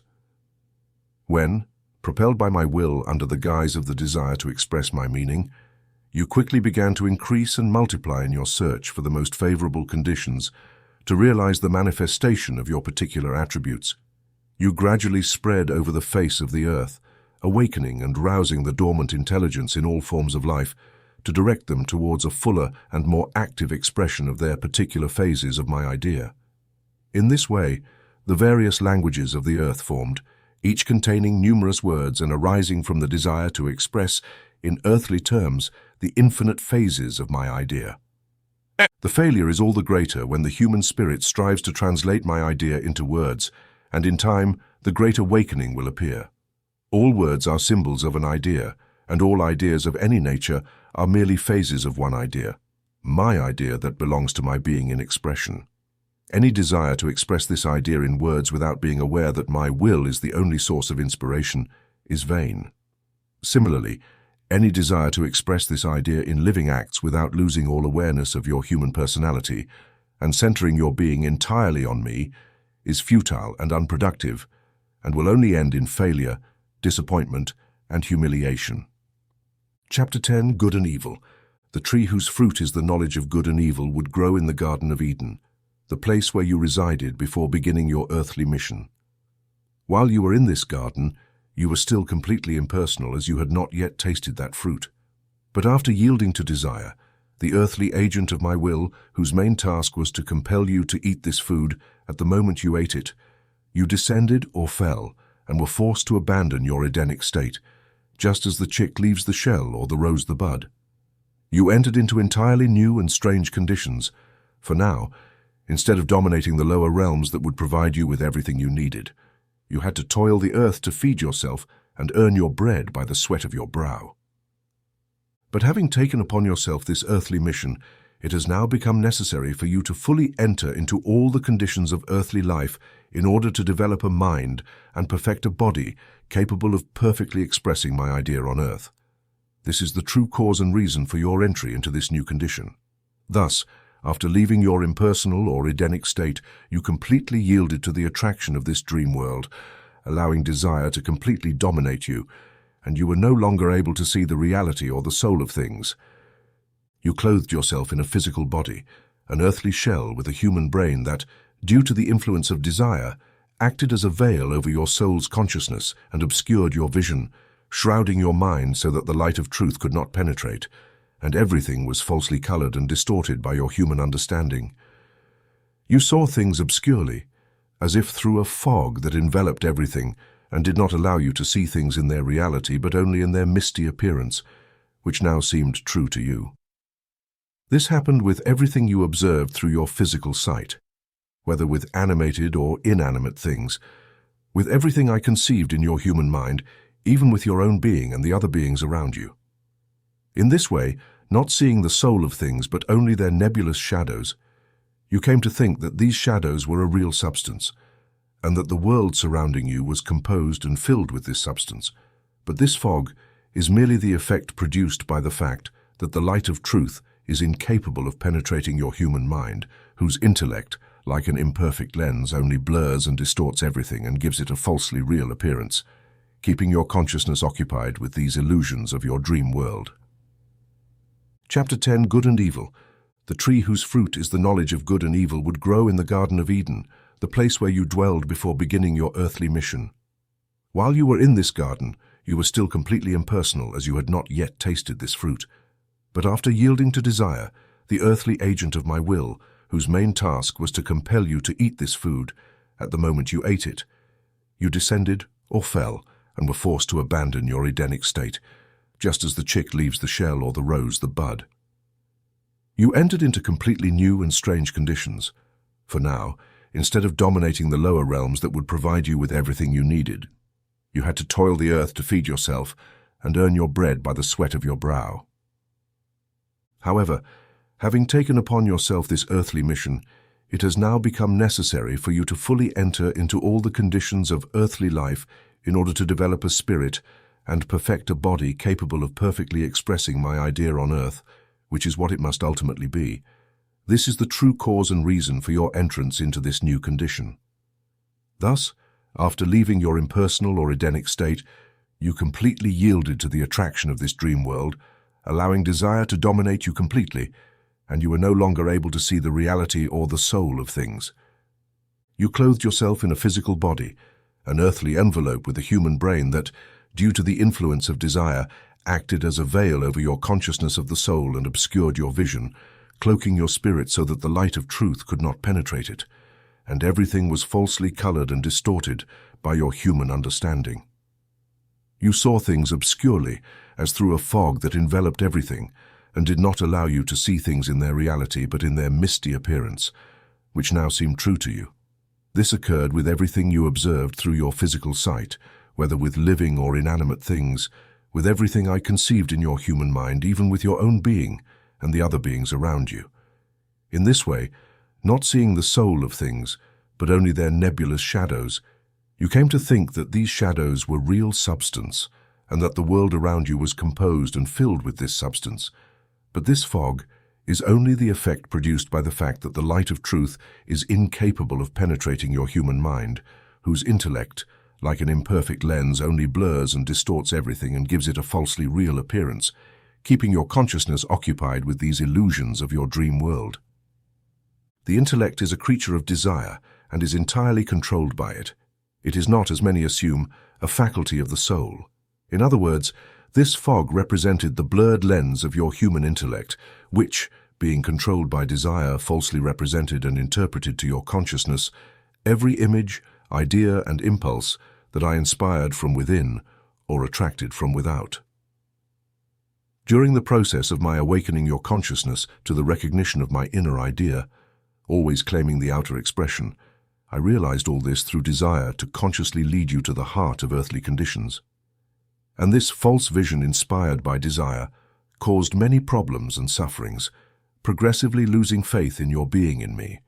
The inner impersonal was only by the loss of memory of your divine state, and by centering all your consciousness on these earthly conditions, that I could develop your human spirit, your will, and all your faculties, in order to provide your human body with the strength and powers that will allow me to give a perfect expression to my divine idea on earth, which is what it must ultimately be. Through your errors, problems, and sufferings, the desire for relief brought forth in your mind the idea of evil, and, similarly, when these problems were not present, it inspired the idea of good, attributing these qualities of good or evil to all appearances of things depending on whether they satisfied or not desire, my agent in the reality of my human being or within you, in your human personality. However, all these conditions and experiences of life in which you entered, and which seemed good to you when they were pleasant and bad when they were unpleasant, were merely incidents created by desire to animate within you certain faculties of the soul that would allow you to recognize the truths that I, in my inner being, desired.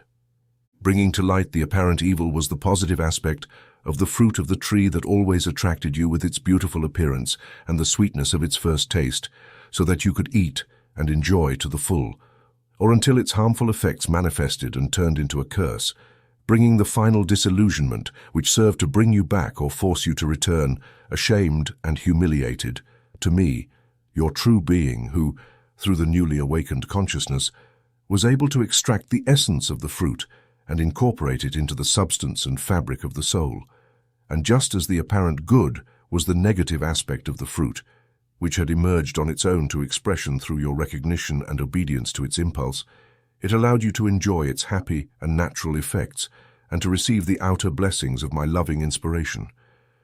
But this you, who was led by desire through all these experiences, was only your human personality.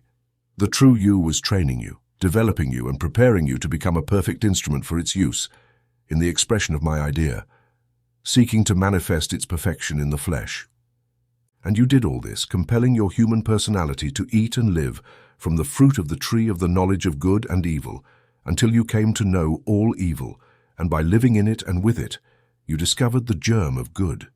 You tore it out, raised it, and turned it over, so that from that moment on, you knew that good and evil had no real existence and were merely relative terms, descriptive of external conditions viewed from different perspectives, or that they were merely different external aspects of a central inner truth, whose reality was what you sought to know, to be, and to express.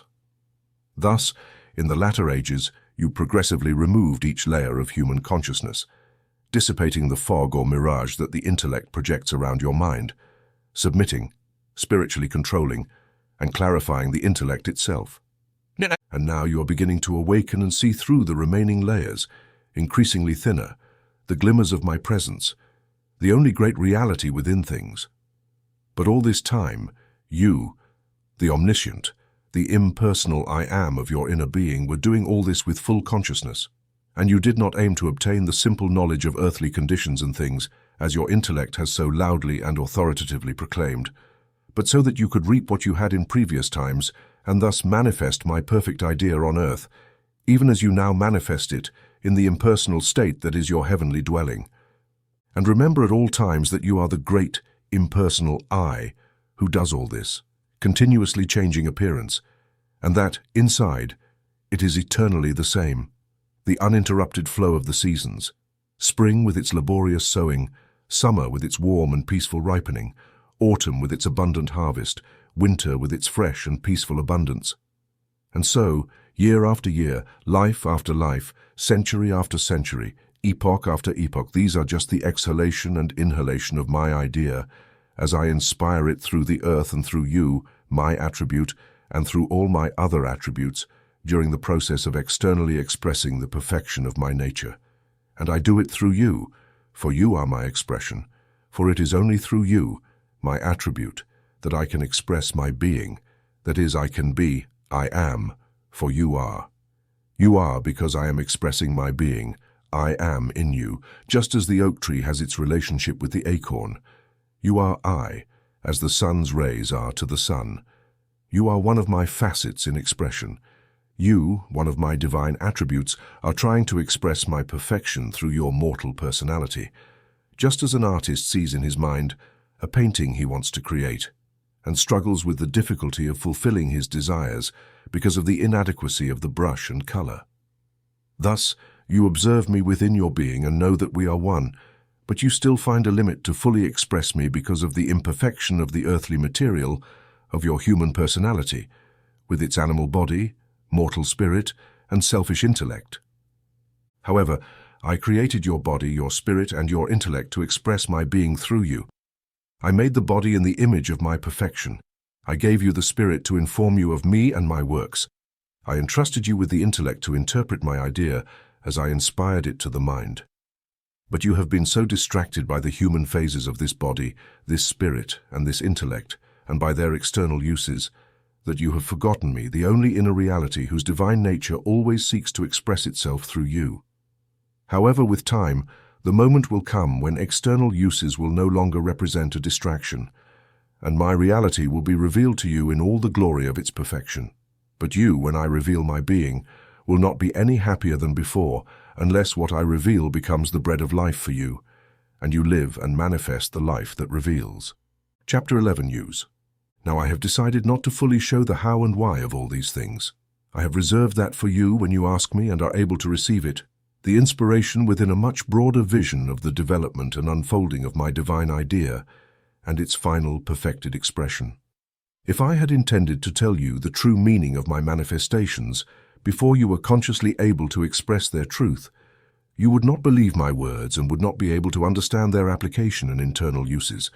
Therefore, as I begin to awaken in you the understanding that I am within you and to make your human consciousness an impersonal channel through which I can express myself, I will gradually reveal to you the reality of my idea, erasing one by one the illusions that have hidden me from you, thus allowing me to manifest through you my celestial attributes on earth, reaching all their humanly divine perfection. I have presented to you barely a glimpse of my reality, but only to the extent that all this is clear, more things will open up to you and will be more wonderful than they now appear to you. The inner idea, when it finally shines completely through the flesh, will compel you to worship and glorify above all that your human mind and intellect now conceive as God. But before you can be aware of all this and understand it, you and your human personality must make it possible for me to reveal it, turning to me as the unique source, presenting me with an empty measure of I, and with a spirit and heart as simple and trusting as that of a little child. It is only at that moment, when nothing of personal consciousness remains to prevent me from filling you to overflowing with the consciousness of me, that I can show you the glories of my real meaning, for which all this message is but external preparation. However, the time has come for you to understand something about this subject. It has been sufficiently revealed for you to be prepared and recognize my voice speaking within you.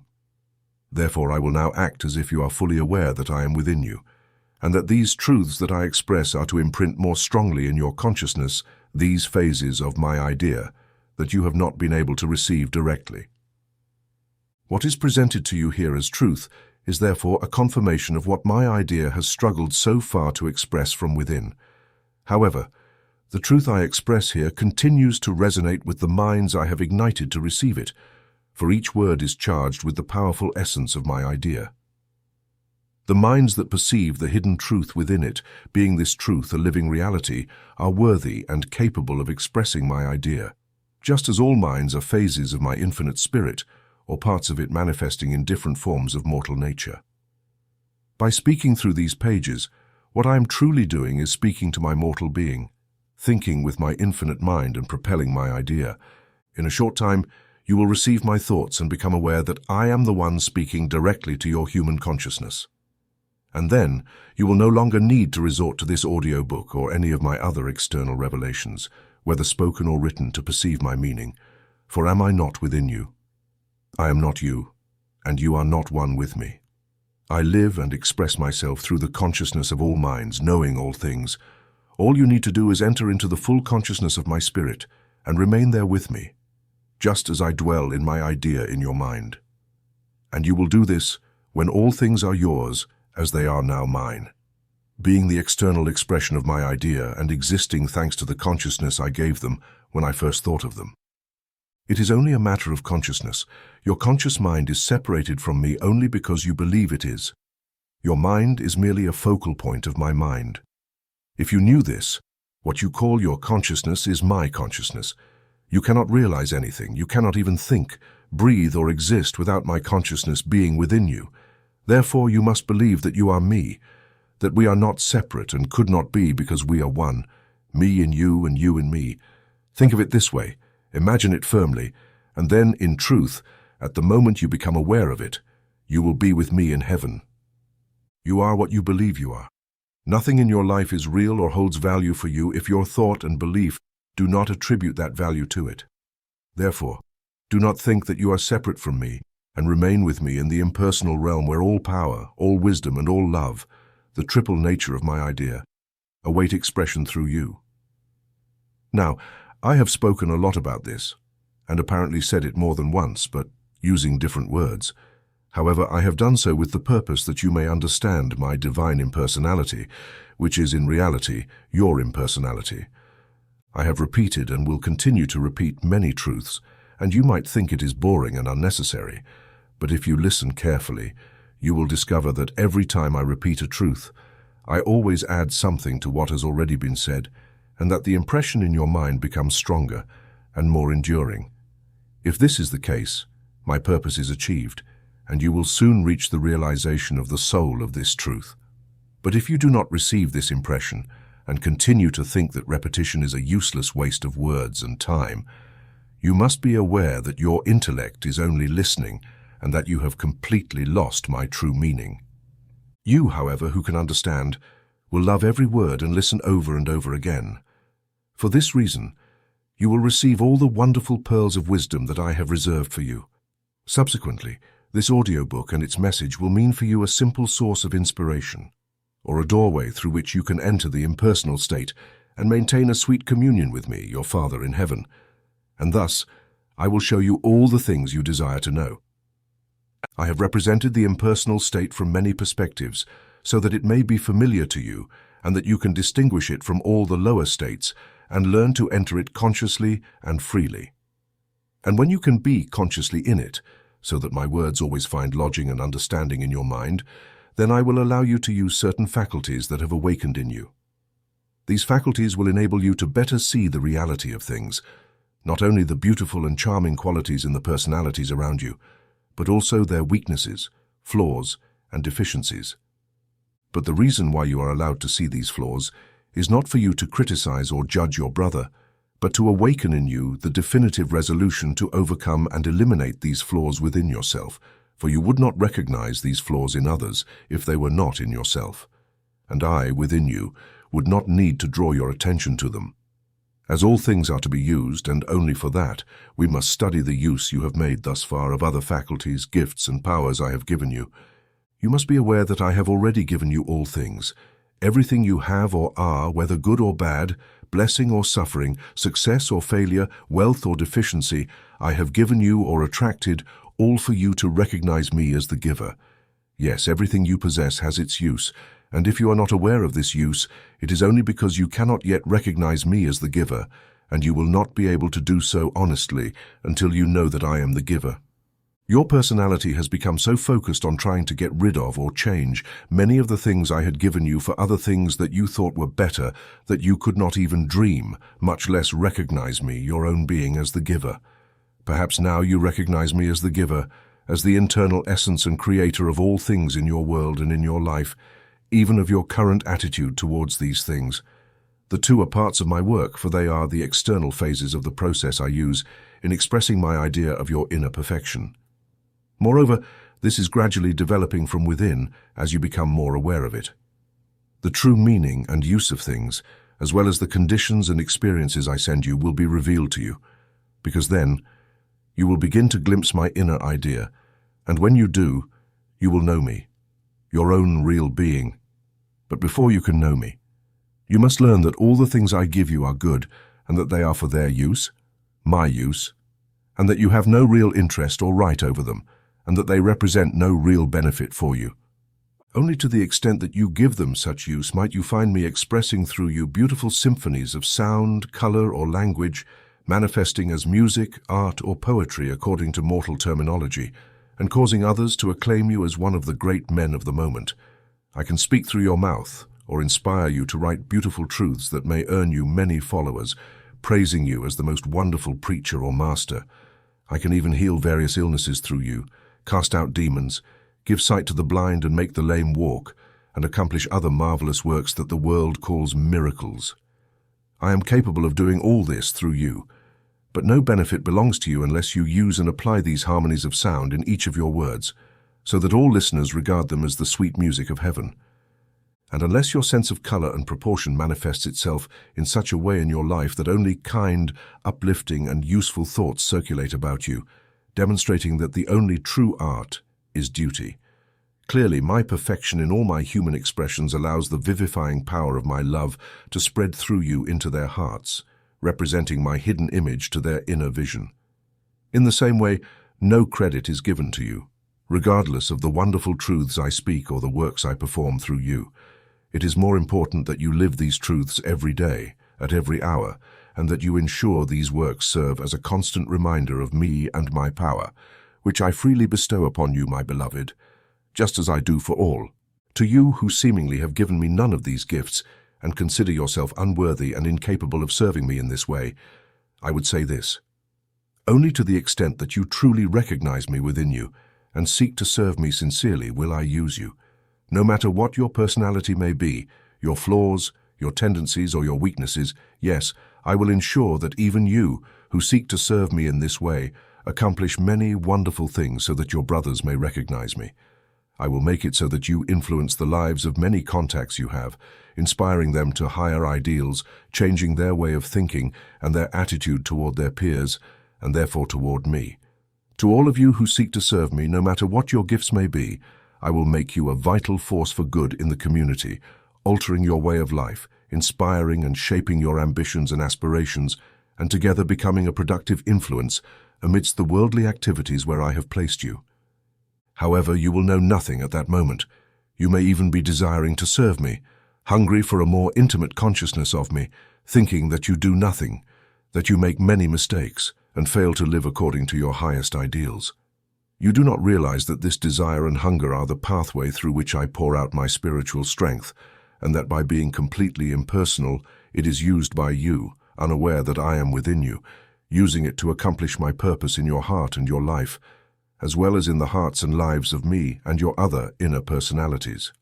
And thus, as you finally grow in the realization of all this, as you surely will, and prove by practice all that you have at my service, I will give you the strength and conscious ability to use impersonally my power, my wisdom, and my love in the expression of my divine idea, which strives entirely to manifest its perfection. Therefore, you will soon see that your human personality, with all its faculties, powers, and possessions, which are in reality mine, operates and manifests through you, and that it is there for my use, and that true success and satisfaction can only be found in this use, as it develops, like the planted seed, the harvest, the ability to consciously use all my spiritual faculties in the final perfect expression of my idea that can only be expressed through your human personality. Chapter 12. Souls. Now we must examine some of the things I have offered you, particularly those for which you have difficulty recognizing me as the giver. Perhaps you do not consider the position you occupy now in life as adequate to express my idea emerging within you. If that is the case, why do you not leave that position and move on to one of your choosing? The very fact that you can or cannot do this is proof that at this moment, this position is the most appropriate to awaken in you certain qualities necessary to realize my perfect expression. I, your own being, compel you to remain until you can recognize my purpose and my hidden meaning in the power that this position has to disturb your mental peace and keep you dissatisfied. When you recognize my meaning and decide to make my purpose your purpose, then I will give you the strength to leave this position and enter a higher one. Perhaps you think that the husband or wife I have given you is not adequate for you, or cannot help you reach your spiritual awakening, representing only an obstacle and a hindrance. And it may even be that you are considering the possibility of leaving them or desiring to abandon them and exchange them for another who sympathizes and unites with you in your aspirations and searches, and who is therefore closer to your ideals. If you wish, you can flee my first choice, but you must know that you cannot escape your own personality. In this selfish search for a spiritual partner, there exists the possibility of attracting someone who will compel you to a quest 10 times longer and more difficult among the illusions of the mind before you can awaken again to the consciousness of my voice speaking within you. For an understanding and appreciative partner would only nourish in you personal pride and the selfish desire for spiritual power, and therefore develop the selfish side of your nature. On the other hand, an unsympathetic partner would force you to refocus on yourself and turn inward where I reside. Similarly, an affectionate, trusting, and complacent partner would only awaken selfishness and vanity, without leading you to encounter the awareness of my impersonal love, while a tyrannical, distrustful, and grumpy partner would provide the discipline of the soul that you still need, teaching you the value of opposition and self-control. In reality, the one who assumes the role of your current partner is an angel from heaven, just like you, one of the attributes of my divine being. They are present on your path to teach you, through domination and opposition, the extreme selfishness and lack of kindness, which are the shadows of my qualities within you, that the light of my inner idea, shining through your darkened personality, projects onto the soul of your partner. This obscures, magnifies, and distorts those shadows of qualities in the personality so that they boldly rise, claiming the power they have to disturb and assail you. Moreover, they teach you that only when you have purged your own personality of these qualities, so that my holy love can express itself, can you free yourself from the conditions that currently cause you so much mental trouble and soul misfortune. This afflicted and chained soul, this angel from heaven, this other part of my being and yours, has come to you and beats its wings against the iron cage of its personality that you keep closed. At every moment it longs and strives to express through you the impersonal love, the tender and thoughtful concern for others, the balance of spirit and peace of heart, the calm and firm self-control, which are the only ones capable of breaking the chains and opening the doors. It will not be possible for you to find and recognize the ideal you seek as long as you cannot see this soul in all its divine beauty. Although it is now sick and weakened because of this earthly slavery, this ideal does not exist outside in another personality, but only within you, in your divine counterpart, which I am, your higher self, immortal. Only my idea of this, your perfect being, struggling to express and manifest through your personality, is what allows you to see the supposed imperfections in the partner I have given you. However, the time will come when you will cease to seek love and sympathy outside, as well as appreciation and spiritual help, and you will turn toward me within yourself so that these apparent imperfections disappear, and you see in this companion the reflection of qualities such as selfless love, kindness, trust, and a constant effort to make the other happy. All this will shine continuously from your own heart. It is probably difficult for you to believe all this, and to continue to wonder if I, your own being, am responsible for your current position in life, or if I was responsible for choosing your current partner for you. If that is the case, it is good that you ask all the possible questions until everything is clarified. But remember, I will speak with more clarity from within, which is why you must trust me when you seek help, for I always reserve my most sacred secrets for those who turn to me with a deep and lasting faith. I can satisfy now and in the future all your needs. However, to you who cannot yet do this, I say this. If your own being has not placed you here nor given you this partner, why are you here then? Why do you have this partner? Think. I, the all, the perfect, never make mistakes. Yes, but the personality makes mistakes, you say, and the personality chose this companion, and perhaps it did not earn a better position. But who or what caused the personality to choose this particular partner and earn this position in life? Who chose and placed this partner here so that they could choose, and who made them born in this country among all the countries, and in this city among all the cities of the world, at this precise moment? Why was it not another city 100 years later? Your personality did all these things. You must answer yourself with the truth, and in a satisfactory way, and you will learn that I, God, your own being, do all the things you do, and I do them well, accomplishing them while expressing my idea, that always seeks to manifest externally as perfection through you, who are my living attribute as it is in the eternal, within. As for your true soulmate, whom you have been led to believe should be waiting for you somewhere, stop searching for her, for she does not exist in the external world, in another body, but within your own soul. For everything that is in you and cries out to be completed is only the sense you have of me, yearning for recognition and expression. I am your own divine counterpart, the spiritual part of you, your other half, to which and only to which you must be united before you can accomplish what you came to express on earth. This may truly be a mystery to you, as you are not yet consciously united with your impersonal being. However, do not doubt to come to me in complete surrender, and the only thing that should matter to you is communion with me. I will reveal to you the sweetness of the heavenly ecstasy that I have kept so long for you. Chapter 13, Authority. To all those who still desire to read books thinking they will find an explanation for the mysteries that now obscure the meaning of the earthly expressions of my idea, I say the following. It is good that you seek on the outer plane, following the impulses that I send you, and the interpretations that others make of the meaning that my idea expresses through them. I will ensure that this search is useful to you, even if not in the way you imagine. It is even good that you seek the truth that I desire to express to you in ancient teachings, in philosophies and religions, even in other races or peoples, for even this search could be useful. But there will come a time when you will realize that the thoughts of other minds and the teachings of other religions, as true and beautiful as they may be, are not what I have in store for you. I have reserved thoughts and teachings that are yours and only yours, and that I will give you in secret when you are ready to receive them, and when the time comes, as it inevitably will, when you feel dissatisfied with your search in the teachings of the various religions, philosophies and cults that currently interest you, and you become discouraged by not being closer to acquiring the powers and spiritual growth supposedly possessed by the authors of books, the masters of philosophies, and the promulgators of religions. Only at that moment will I show you that although all these books, teachings and religions were originally inspired by me and have done and continue to do their part to vivify many hearts, it is better for you that you cease to look to any external authority and rather focus your study on my book of life, guided and instructed by me within you. If you do this with seriousness and truth, you will discover that I have chosen you to be the high priest of a religion whose glory and greatness will be like the light of the sun.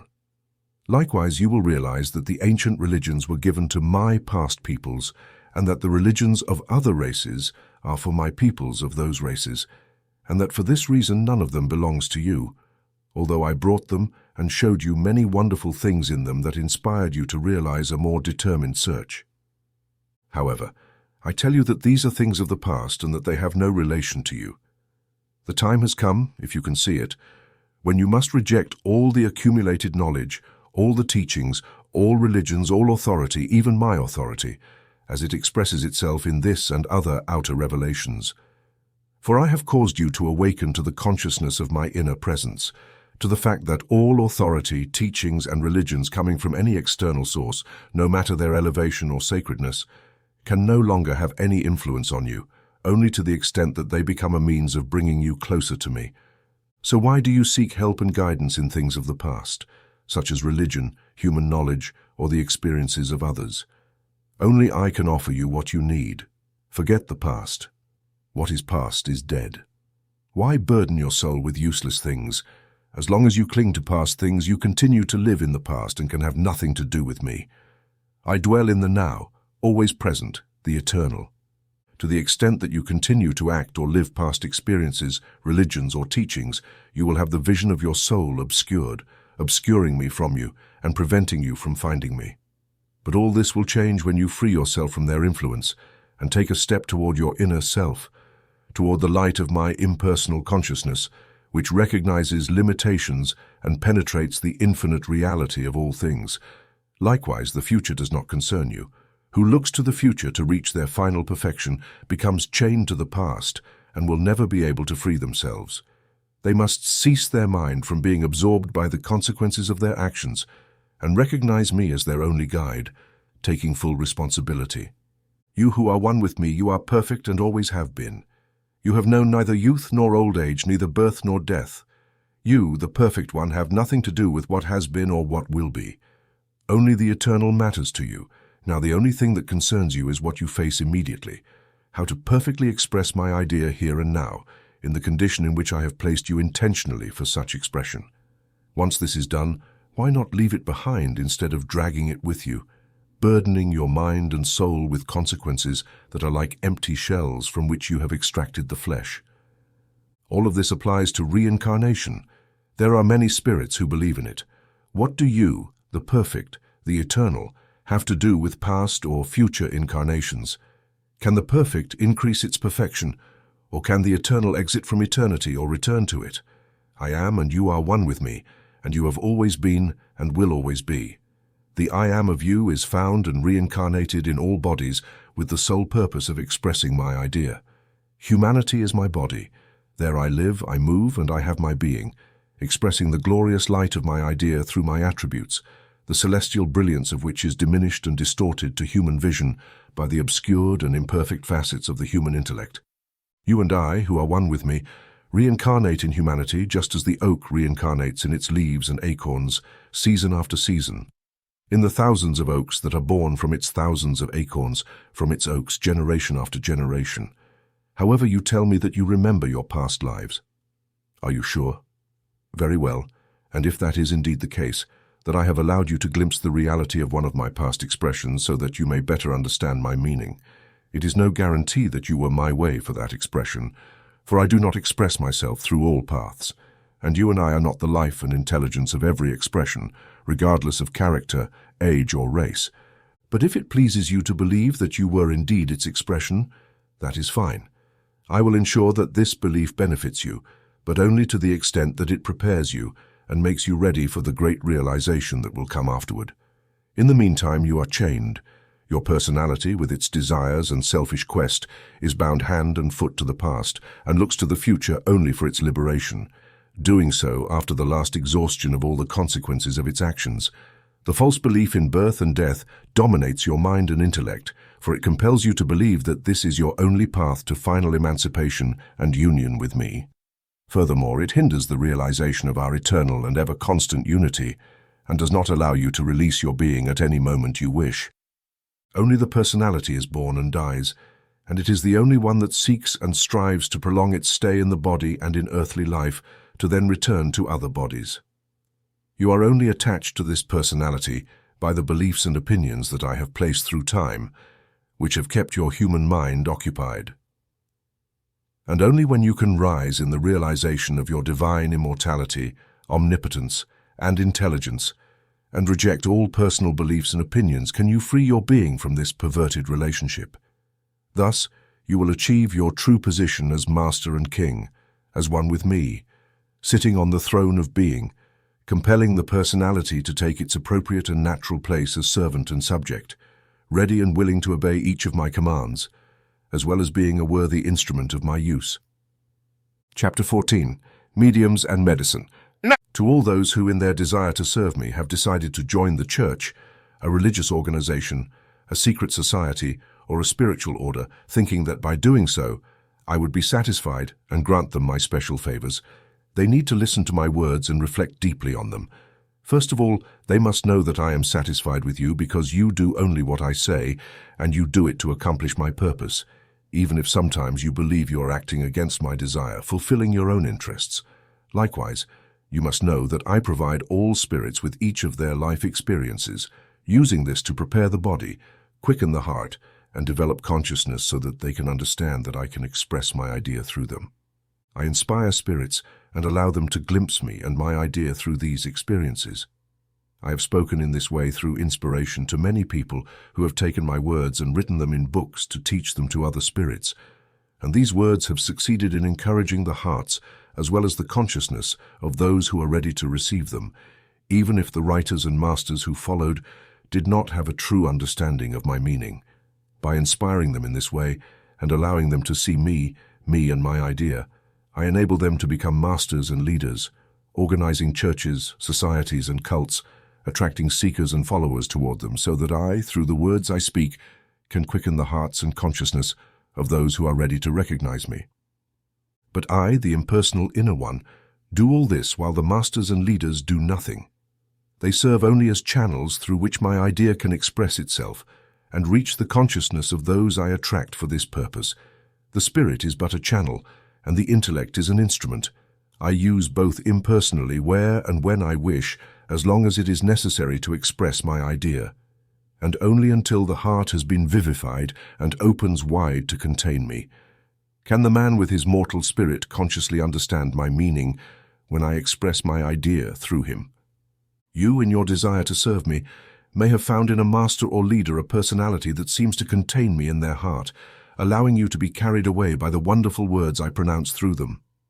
In your doubts and anxieties about pleasing me, and in the fear you feel of my displeasure if you disobey my mandates, you may have felt the need to turn to a master or leader who probably claims to be a priest or priestess of the Most High.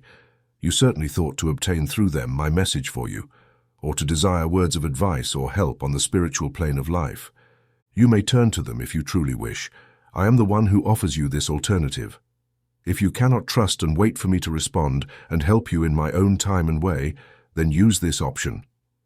I give you these offers and allow you to place all your faith and trust in these priests or priestesses, letting them nourish you with all their spiritual advice and teachings they may have. And I do this so that when you ultimately discover the sadness and humiliation that results from disillusionment, faced with these options, you turn to yourself, to the inner master, to me, your true being. All the lies, discipline, zeal, and devotion, as well as their money and services, have been directed toward those who believed it was my work.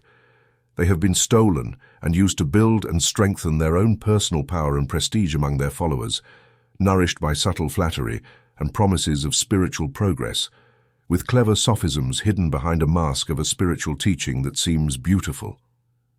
But all of this has no other intention than to compel you to continue to support, honor, and glorify these teachings, thus maintaining my displeasure toward you. And I am the one who delivers all this because it is what you desire and seek, and desire is truly the agent of my will. It is likely that you are focusing your attention on another master, whether visible or invisible, or a very true, well-meaning, and spiritually wise one, and that you believe he cannot be classified with the characteristics we just mentioned, and that it is correct to give him your love, your devotion, and your unwavering obedience. You may receive what you believe to be teachings and advice of inestimable value, and all this is well as long as you receive what you seek. But you must be aware that all this is vain and unproductive for achieving true results. All seeking and all desire for spiritual accomplishment belong to the personality and are therefore selfish, leading only to final disappointment, disillusionment, and humiliation. However, it is in disillusionment and humiliation that one can achieve real results, for I have led you to this place by presenting you with the possibility of receiving help from a certain human master, and I have guided you to this effect, so that, becoming humble and docile like a little child again, you would be ready to listen to and obey my word that resonates within you. And so, by listening to me and obeying, tired, naked, hungry, ready to hear my teaching and do anything, no matter if in return you receive the crumb of bread that you previously rejected and did not consider good enough for your proud spirit. But now, if you have had enough teachings and masters, and you are sure that within you dwells the source of all wisdom, these words will produce indescribable joy in your heart. For do they not confirm what you have felt inside? For you who still cannot see this and need a mediator, I have provided the story of the crucified Christ for your redemption. My greatest desire is that you live, so that through the crucifixion of your personality, you may consciously rise to unity with me. But to you who are strong enough to bear it, I say that you need no mediator, for you and I are already one. If you know this, then you can come immediately to me. I, God within you, and I will welcome you, and you will remain with me forever and ever, just as my son Jesus, the man from Nazareth, does through whom I am expressing what I expressed 1900 years ago, and as I will express it one day through you, to all those who now desire to know the reason why I say all these beautiful and spiritual things. Through personalities unworthy of receiving these teachings, I say the following. I use all paths impersonally to express my meaning. Some I have prepared to be better means of expression than others, but personally they know nothing of me. In some I have quickened their hearts so that they may better contain me, becoming more consciously one with me. Some have become so united with me that they are no longer separate in their consciousness of me, and that is why they are more worthy places through which I can move and express my spiritual nature. From the early days of expression on earth, I have prepared my priests, my prophets, and my messiahs to convey to the world the vision of my idea, my word that will ultimately be made flesh. But it does not matter whether I speak through a priest, a prophet, or a messiah, or through a little child or your worst enemy. All the words that appeal to you vitally are those that I am internally. They speak through the organism of this medium to the consciousness of your soul. If a group of people gathers to listen to my words spoken through one of my priests, it is not the priest but I, in the heart of each listener, who extracts from the priest the vital words that penetrate deeply into the consciousness of each one. The priest does not know the depth of his words and may even not understand my meaning, but I extract from him the devotion, combined with the belief in me, whether consciously or unconsciously expressed by all those gathered around him. The spiritual force that serves as a channel or line of connection through which I reach the consciousness of these spirits, prepared to understand my meaning. Although I pronounce the same words, each of them contains a distinct and separate message for each. I and you choose among the words the meaning that I hear for you, and in your brother and sister, I also choose the meaning I desire for each of them. I will always be there when 2 or 3 people gather in my name, for the idea that unites them is inspired by me, for it is my idea, and from the union of their aspirations towards me, I can create a means or a channel through which I allow the consciousness of the soul to obtain these visions of me. I ensure that every priest, master, or medium instinctively knows this, for they are my chosen ministers. I also instill in them the desire to surround themselves with followers to awaken in the hearts of those who are prepared the consciousness of my inner presence. It is likely that the priest, the master, or the medium has never recognized me within themselves and may consider me as an authority or a personality in a master, a guide, or a savior outside of themselves. However, through others whom I make speak my words, with the spiritual force that the seekers offer, I awaken the consciousness of their souls to a true understanding of me, the impersonal, seated within and amidst all, in the heart of each one. For the I am of my minister and the I am of each faithful are one in consciousness, one in understanding, one in love, and one in purpose, whose aim is the fulfillment of my will. And this I am, who is totally impersonal and knows neither time nor space nor different identities, uses the personalities of the minister as well as those of the faithful, and the circumstance of personal contact as a means to give voice to my idea. Those of my ministers who exploit the trust of my faithful to promote their own ends awaken a recognition of my will and my idea through my intervention. This awakening, however, is not pleasant to their personalities and almost always causes much suffering and humiliation. Nevertheless, thereafter their souls rejoice and sing my praises. Therefore, do not be surprised by the wonderful words of truth spoken by some without fully understanding their meaning, nor by the fact that simple faithful awaken more quickly and surpass their masters. I, who dwell both in the master and in the disciple, choose different conditions and provide various ways for the expression of my attributes in each different soul, placing each one at the right time and in the right place so that they can complement and assist each other, thus uniting all in the most harmonious expression of my idea according to the circumstances. Chapter 15, Masters. Anyone who still believes that I will provide a master or divine instructor for every person who aspires to unite with me must listen to the following words. It is true that in the past I have allowed you access to all kinds of mystical and occult books and teachings, encouraging your secret desire to acquire the necessary powers to achieve this union, to the point of instilling in you a slight awareness of possessing such powers, even the belief that by practicing certain exercises, breathing in a certain way, and expressing certain mantras, you could attract a master who would become your guide and help you prepare to be admitted into an advanced degree of some secret order in the inner planes of existence, where much of my wisdom would be revealed to you. I have not only allowed this, but if you can see it, I am the one who has led you to these books, inspired this desire in you, and caused such a belief to take root in your mind. However, my main purpose is not what you imagine.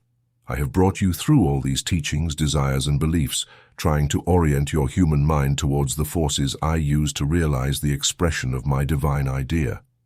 I presented these forces as if they were celestial hierarchies, so that your human intellect could better understand them. I presented them as angels or divine beings, impersonal agents or executors of my will engaged in the process of expressing my idea that was at the beginning. But you did not understand it.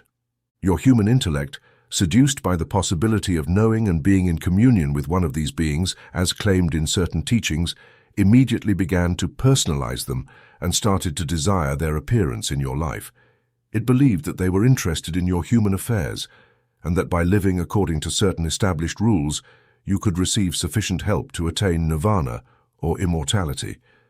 I allowed you to indulge in these illusions, letting you desire, pray, and strive earnestly to obey all the given instructions, even guiding you, providing you with images in visions and self-induced dreams of ideal beings that I allowed you to believe were these masters. I even caused certain faculties within you to open so that you could feel the presence of personalities who have passed to the spiritual side of life and who have been attracted by your desires, seeking to play the role of master and guide for you. But now it is time for you to know that such beings were not masters, and that divine beings are not either. I and I alone, your true self, am the only master for you. Any being that presents itself to your consciousness and claims to be a master, or that your mind supposes to be a master, is in reality a personality equal to yours and is therefore not divine, despite the many wonderful truths it may utter and the marvelous things it may do. All of this is a mystery, and until you can understand it, you are justified in claiming that all that precedes has no connection to the statements given here, contradicting the teachings of my other revelations. But do not be afraid. This mystery will be revealed to you if you truly desire to know my meaning. Until then, why settle for anything that is not the highest? Why seek the limited manifestation of my perfection in a human or spiritual master, guide, teacher, or angel, when you can come directly to me, who am the God within you, the omniscient, the omnipotent, the omnipresent, the inspiring idea behind and within all manifestations? As I am in you in the same way, I am in everything you seek. All the wisdom, all the power, and all the love that you possess comes solely from me. Why do you not come to me and let me prepare you so that I can express my all through you? As long as your human mind seeks or worships the idea of a master in another being, no matter how elevated or sacred it may seem, you will continue to feed on false ideas until you can truly allow yourself to find and commune with this master. But if this privilege is granted to you, it will only be to accelerate your awakening and disillusionment. You will discover that the master is only a personality, and not the divine that your innermost soul desires for you to know. I deliver to you every idea that may work to teach you the reality that lies behind the appearance. And if I lead you to apparent disappointment and to a loss of faith in all human teachings, and in all human and even divine perfection, it is to strengthen your ability to discern between substance and shadow, so that you are better prepared in the face of that higher ideal. You can only elevate yourself in your human personality to the ideal that your human mind is capable of conceiving. Through desire, I cause my will to manifest in you, and through desire, I realize many wonderful works. But you who have risen above desire, who no longer seek a master or instructor, not even me, but who remain with the faith of my eternal presence and my promise, I reserve for you a meeting and communion that will bring to your soul joys and blessings that you cannot imagine. You are a human personality, yes, but you are also divine and perfect. You believe in the first of these truths, you do not in the second. However, both are true. You are what you believe yourself to be. Which one are you? Both. You are one with me. I am in you, in your human personality, in your body, your mind, and your intellect. I am in every cell of your body, in every attribute of your mind, in every faculty of your intellect.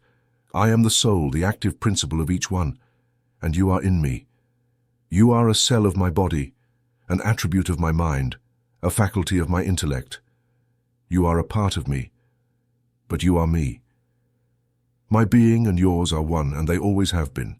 Your human personality is to you what you are to my divine impersonality, our creations, the expressions of our being. You are one of my mental attributes, one of my divine powers, one of the radiations of my will. I have sent you impersonally to fulfill my purpose. You are a divine being, an angel of light, a living part of me that I have wanted to manifest on earth to express my idea. Could an angel, a totally impersonal being, an attribute of my will, be interested in human affairs?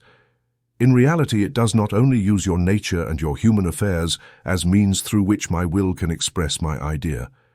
The idea of the master that I have placed in your mind was only there to guide you and prepare you for this idea of me, your impersonal being, an angel of light, the only true master within you. Thus, as your human thought continues to believe that it needs a master, someone to turn to with its trials and human problems in search of explanations and guidance, thinking that the problems of life can be solved in this way. If I present you with someone who betrays you, deceives you, and ultimately throws you back onto me, your own being, discouraged, disillusioned, and humiliated, it is only because in these conditions you will be ready to turn inward toward me and listen to my voice that has spoken to you all these years. But your proud and selfish mind has not taken the trouble to listen. To you who have not yet had this experience, who have not known the master of your aspirations, whether in human or spiritual form, you to whom my words have not managed to awaken a quick response to their truth, I reserve certain experiences that will surely lead you before my presence. Then you will know that I am the master, the inspiring idea behind every thought and every aspiration towards a master that enters your mind, whether it comes from outside or from within. If you doubt this, you need only apply the following key. To think of a master is to create one. The idea of a master arising from your thought becomes what you desire and imagine a master to be.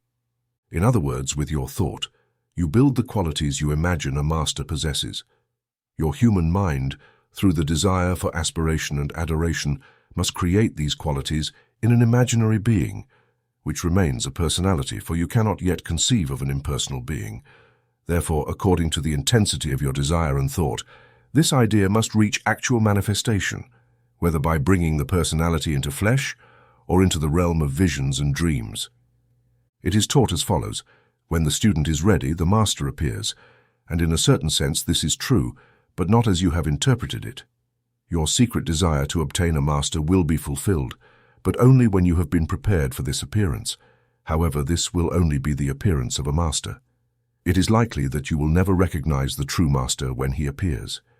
He may be hidden in a friend, a business partner, your neighbor, or even in your own wife, husband, or child. I teach through all paths to imprint in your human consciousness, and I am continually teaching you, even when you do not know it.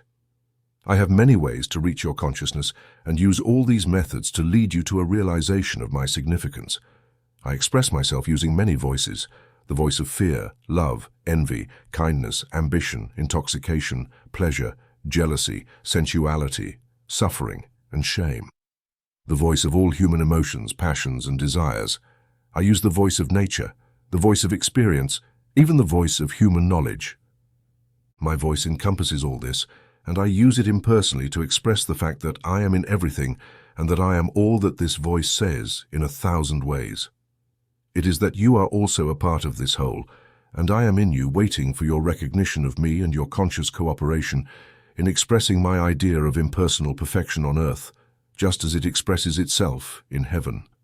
When this recognition comes, you will know the true master, and only then will you realize that I, your own impersonal being, am the only possible master of your human personality.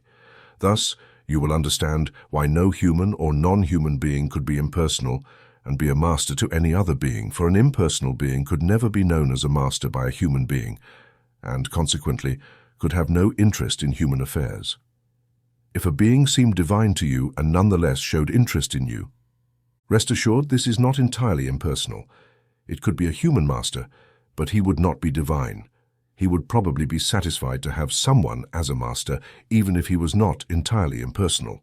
If that is the case, over time you will discover the personal imperfections he possesses due to the comparison with my impersonal perfection, until you must ultimately turn to me in complete surrender, recognizing that he could only be found within himself, hidden deep within your soul.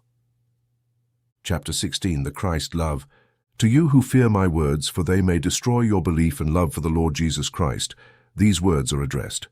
Almost 2,000 years ago, when the process of expressing my idea had reached the stage where I could show a part of my divine reality, it became necessary to use a human personality to manifest my divine attributes so that their spirits and human intelligences could see, remember, and be inspired by me within themselves. This is in order that my idea may express and manifest within their human personalities. I did all this through the personality of Jesus, the man from Galilee, who represented and manifested human understanding.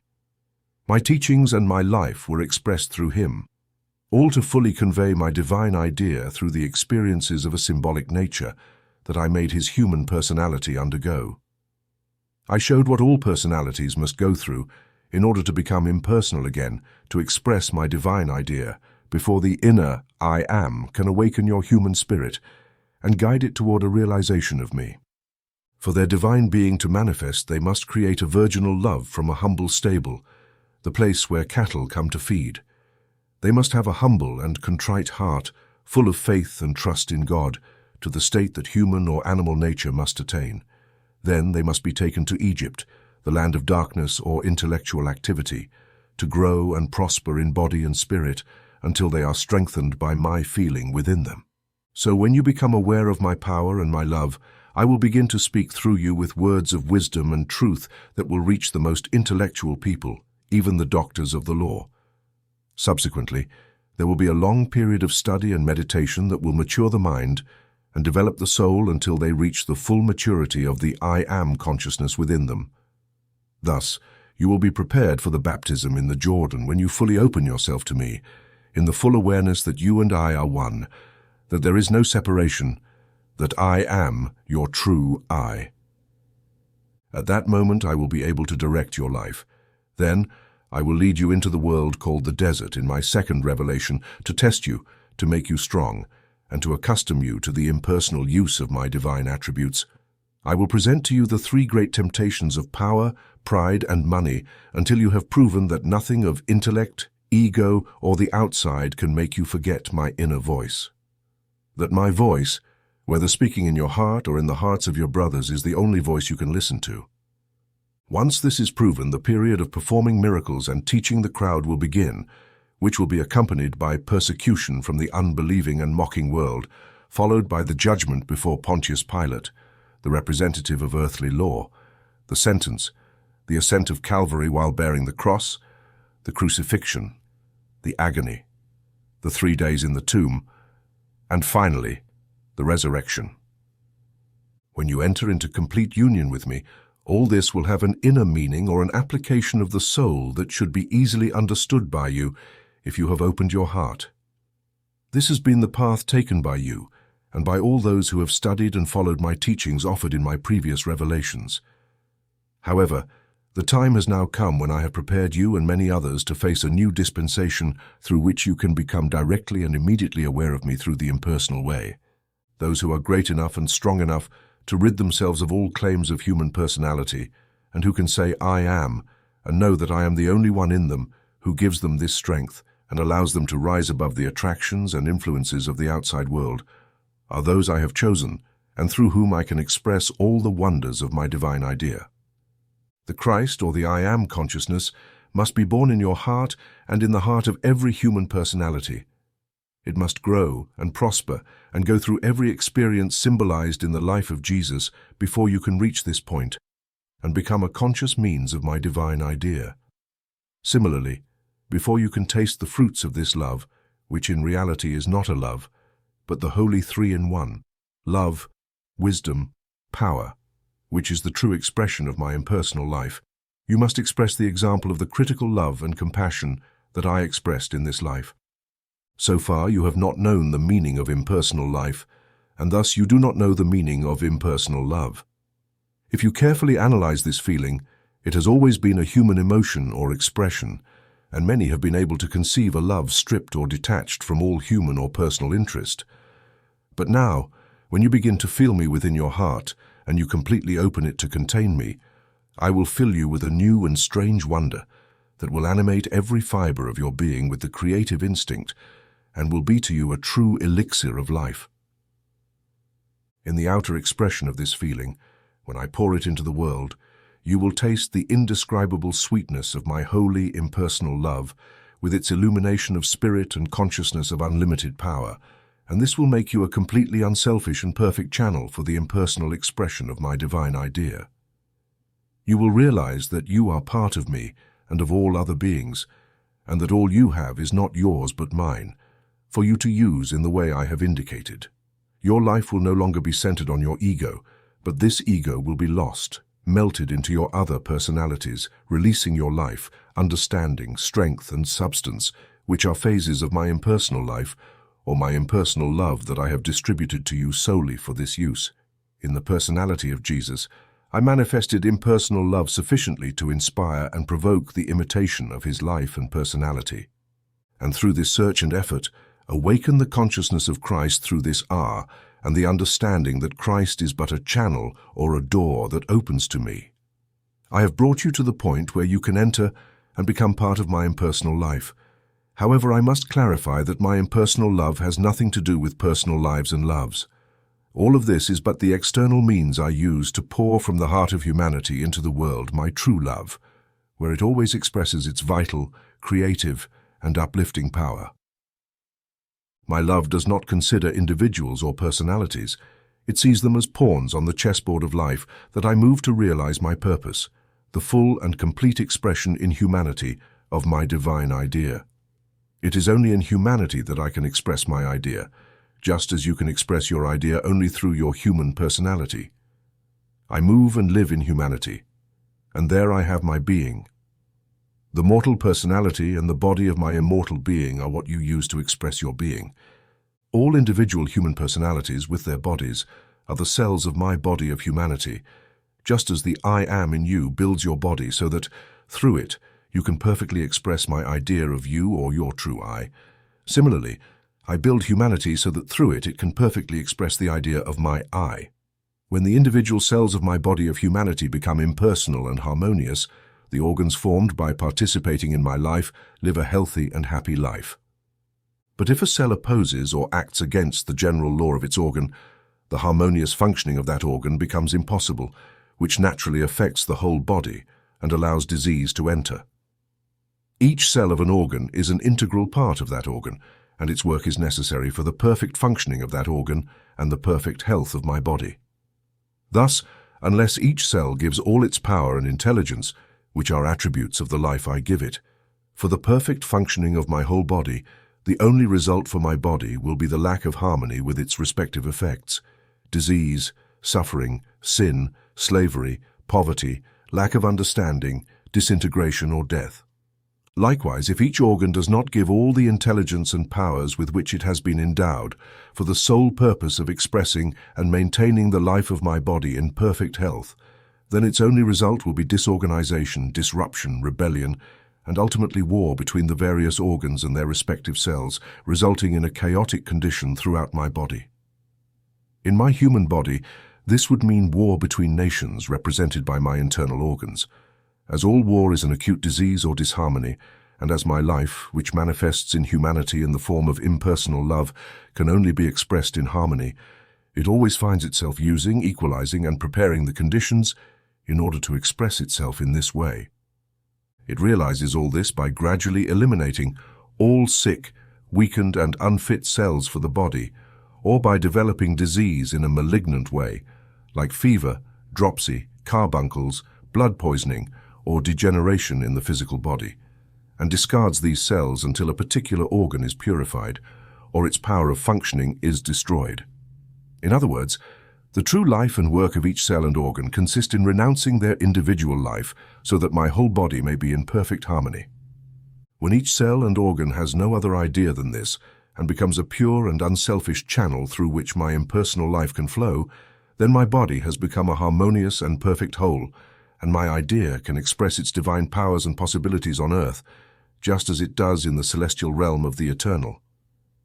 Accordingly, when you surrender your being to me so that I can pour through you my holy and impersonal love without having any other thought than the perfect expression of that love, which is my true life, then I will be able to awaken those around you to a recognition of me, the Christ within them, so that they may fully surrender their being until ultimately the organ or this particular part of my body of humanity, which you and they form, achieves perfect health and harmony, and can assist me in obtaining and maintaining perfect health in my body.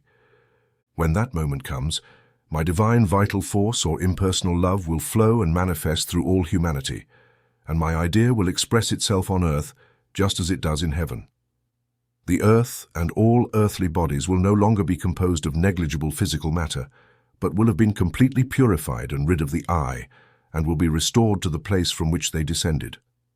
For the purpose of their creation, which was to develop organisms for the external manifestation and human expression of my divine idea, will have been accomplished. And since the physical or external means are no longer necessary for anything else, henceforth, I will create and express using only mental substance, which is the only means necessary in the celestial world. Chapter 17. You who have carefully studied all that is mentioned here, and who believe you have seen me, but are not yet sure, come closer and listen with your soul to what I have to say now. Stay still and be aware that I am God. If you have learned to be still, if you have studied and meditated on this I, as if it were God within you, if you can distinguish it from the personal ego and are aware that you can, so to speak, detach from your personality and see your human I as it is, by observing its little faults and weaknesses, its slight selfishness, its animal appetites and passions, its childish desires and vanity, if you can do all this and see them clearly, you must know that at those moments you were one with me in consciousness, that it was your true I within you, allowing you to see with my eyes the reality of things. At those moments, you were freed from your personality, and I remained in my consciousness. Call it cosmic consciousness, universal, spiritual, impersonal, or whatever you like. For you could not see these things in yourself, except through an impersonal view. If you look back, you will remember many occasions when you felt strongly compelled to do certain things, some of which you carried out with perfect results. In others, you argued against it, using your intellect to act differently and always with failure, disappointment, or suffering as a result. This impulsive awareness was nothing but your true self, I within you, who at those moments was guiding you by clearly telling you what you should do. At those moments, you listened with your spiritual ears, my ears, and when you obeyed impersonally, you achieved the result and satisfaction. But when you thought you knew better, all you experienced was discomfort, regret, and unhappiness. There have been times when you felt the approach of events, or the proximity of invisible people, or disharmonious vibrations. In contacting other people, it was your true self that felt with your spiritual or impersonal body, whose consciousness, if you knew it, is always alert to protect you, warn you, and advise you regarding all external matters. But the best and safest way to know me is when selfless love fills your heart, and you have a strong and urgent desire to help someone, to heal their ailments, to lighten their suffering, to bring them happiness, to show them the true way. This is the true feeling of me within you, setting aside personality, using your mind and body for the purpose for which I created you. There it works as avenues for the expression of my true nature, which is perfect love, the Christ of God, the one vitalizer, life-giver, strengthener, healer who provides for all. It is important for you to know this so that you realize that it is I in your spiritual body, the perfect inner body where I dwell. It is I who always speaks to you, advises you, teaches you, warns you, and helps you in all areas of life in every little detail. And if you turn to me and carefully observe and study these impressions you receive at every moment, and learn to trust them as well as me, then I will guide you in all your paths. I will resolve all your problems for you. I will make all your work easy, and you will be led to green pastures, beside the still waters of life. Ah, my son, if only you spent 1/10 of the time and energy you have wasted seeking elsewhere for knowledge and human teachings in serious and determined efforts directed inward to find me, if you would dedicate just 1 hour each day to imagining and practicing my presence within you, I promise you that not only will you find me very soon, but I will be for you an inexhaustible source of wisdom, strength, and help. If you seek me in this way, placing me at the forefront of your preferences, you will not stop until you find me. It will not be long before you become aware of my presence, of my loving voice speaking constantly from the depths of your heart, and you will learn to come to me in sweet communion. Gradually you will live in my consciousness, and my word will dwell within you, and all that you desire will be done for you in seemingly miraculous ways. But this act of dwelling continuously in me will be difficult at first, for the world, the flesh, will still be present in your consciousness. However, you will gradually become accustomed to using my impersonal view and will be able to see the reality of things, even the reality of these so-called lords of the earth. You will discover that you live in a wonderful new world populated by angelic beings who use the material bodies of their human personalities as vehicles, instruments, or garments to connect with the earthly experiences they have created, to develop the soul qualities necessary for the perfect expression on earth of my idea. And then for your eyes there will be neither shadows nor malice, nor the figure of evil, for all is light and love, freedom, happiness and peace, and you will see me in everything. In every being, you will observe some attribute of me. In every living thing, a phase of me, and you will only have to let my love shine from your heart, and it will illuminate you on the true meaning of all that you see. And then will come the great realization. You have found the kingdom of God, and you will walk in it here on earth, manifesting around you. You will discover that you have lived in it all this time but did not know it, that it was never outside, in a distant place, but within yourself, in the innermost of all manifested things.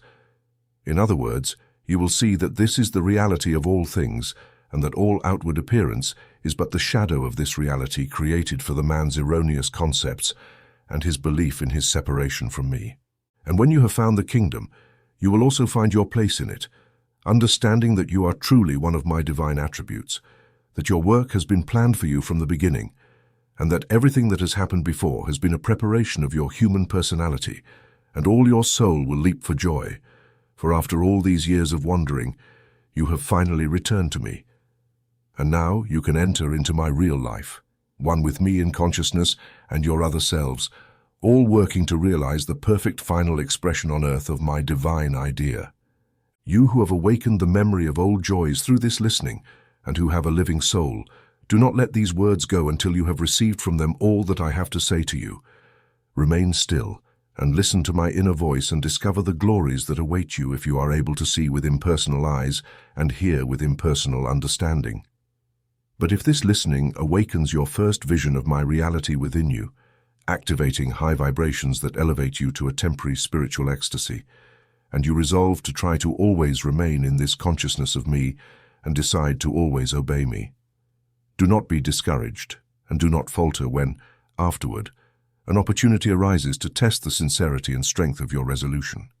Just try and fail, and become aware of your lack of strength and ability to rest and trust in me. I can awaken the consciousness of my divine powers that are always waiting to manifest through you.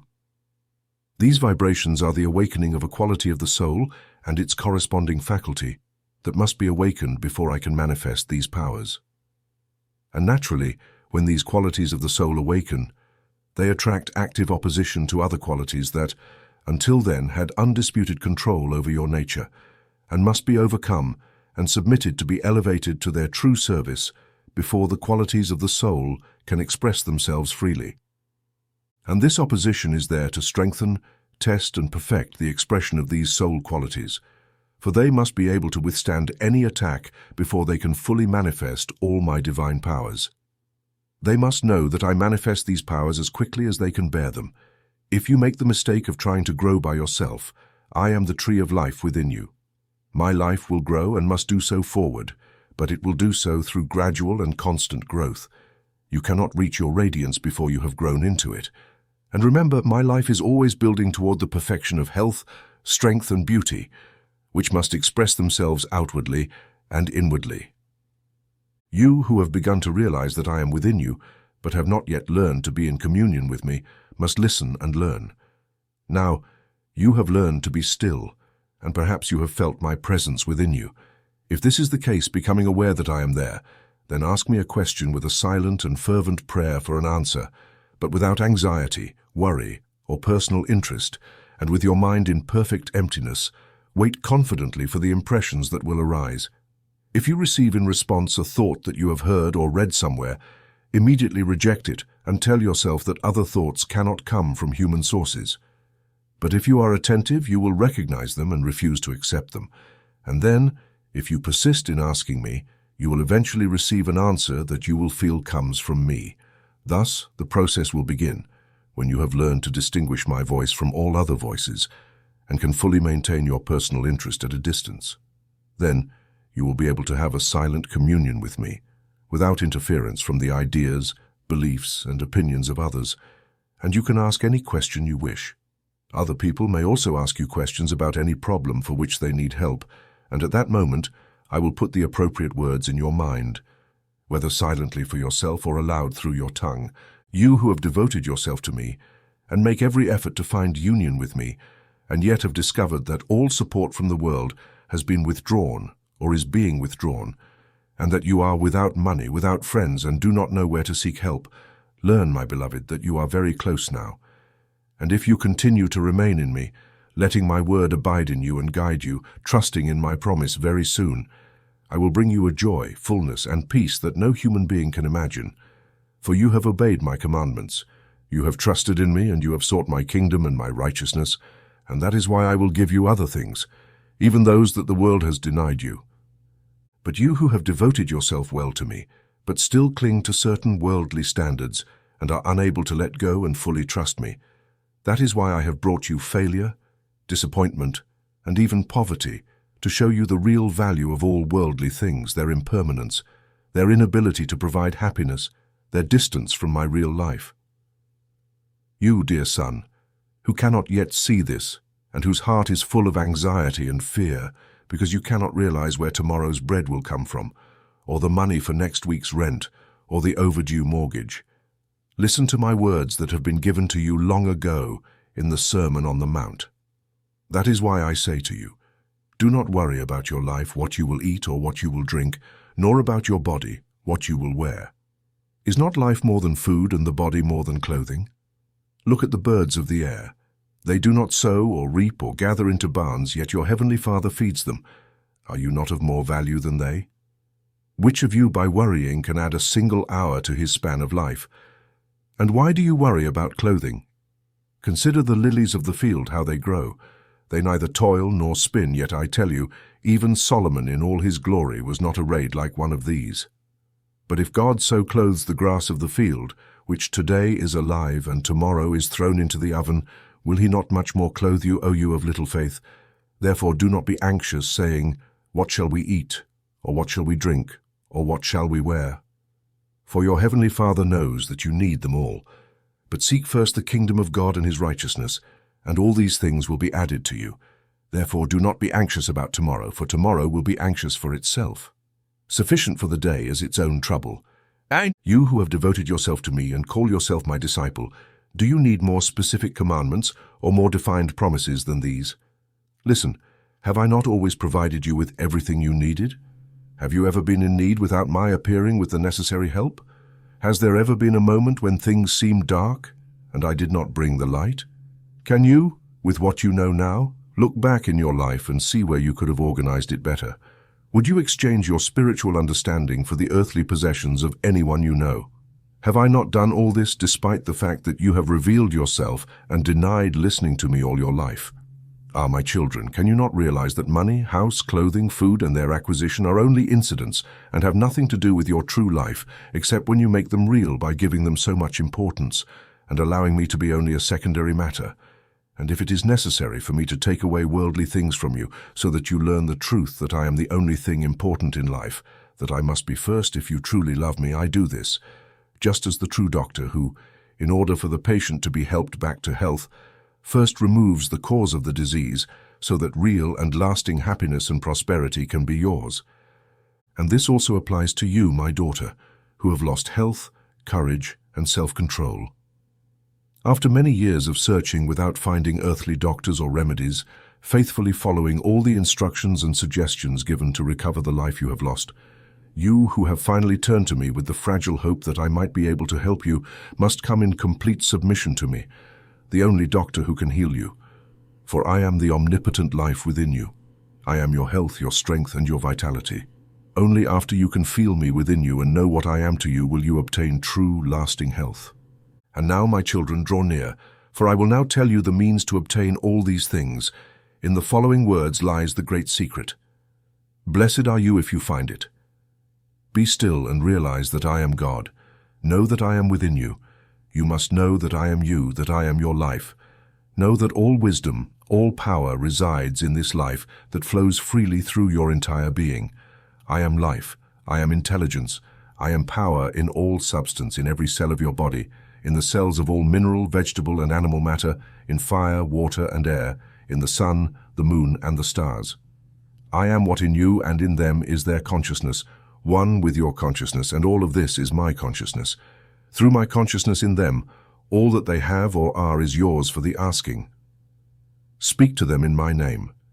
Speak in the consciousness of your unity with me. Speak in the consciousness of my power in you and my intelligence in them. Command what you desire in this consciousness, and the universe will hasten to obey. Arise, O seeker of union with me.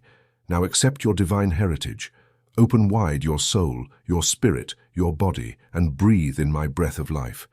Know that I fill you with my divine power, that every fiber, nerve, and cell of your being is now consciously alive with me, alive with my health, my strength, my intelligence, my being. For I am within you. We are not separate. We cannot be, for I am you. I am your true being, your real life, and I manifest my being and all my powers in you now. Awake. Arise and assert your sovereignty. Know your being and your powers. Know that all I have is yours, that my omnipotent life flows through you, that you can draw from it and build what you will. It will manifest for you in the form of health, power, prosperity, union, happiness, and peace, which will be all that you command. Imagine it. Think of it. Know then, with all the positivity of your nature, utter the creative word, and it will return to you full of something. But know, beloved, that this will not occur until you come to me in complete and total surrender, until you have entrusted your being, your substance, your affairs, your life to my care, casting all your cares upon me, resting and having absolute faith in me. When you have done this, then all the preceding words will activate my divine powers present in your soul, and you will be aware of a powerful force within you, which only to the extent that you remain in me and let my words dwell in you, will completely free you from your world of dreams, will fully revitalize your spirit, will clear the way, provide all the things you desire, and remove problems and suffering from you forever.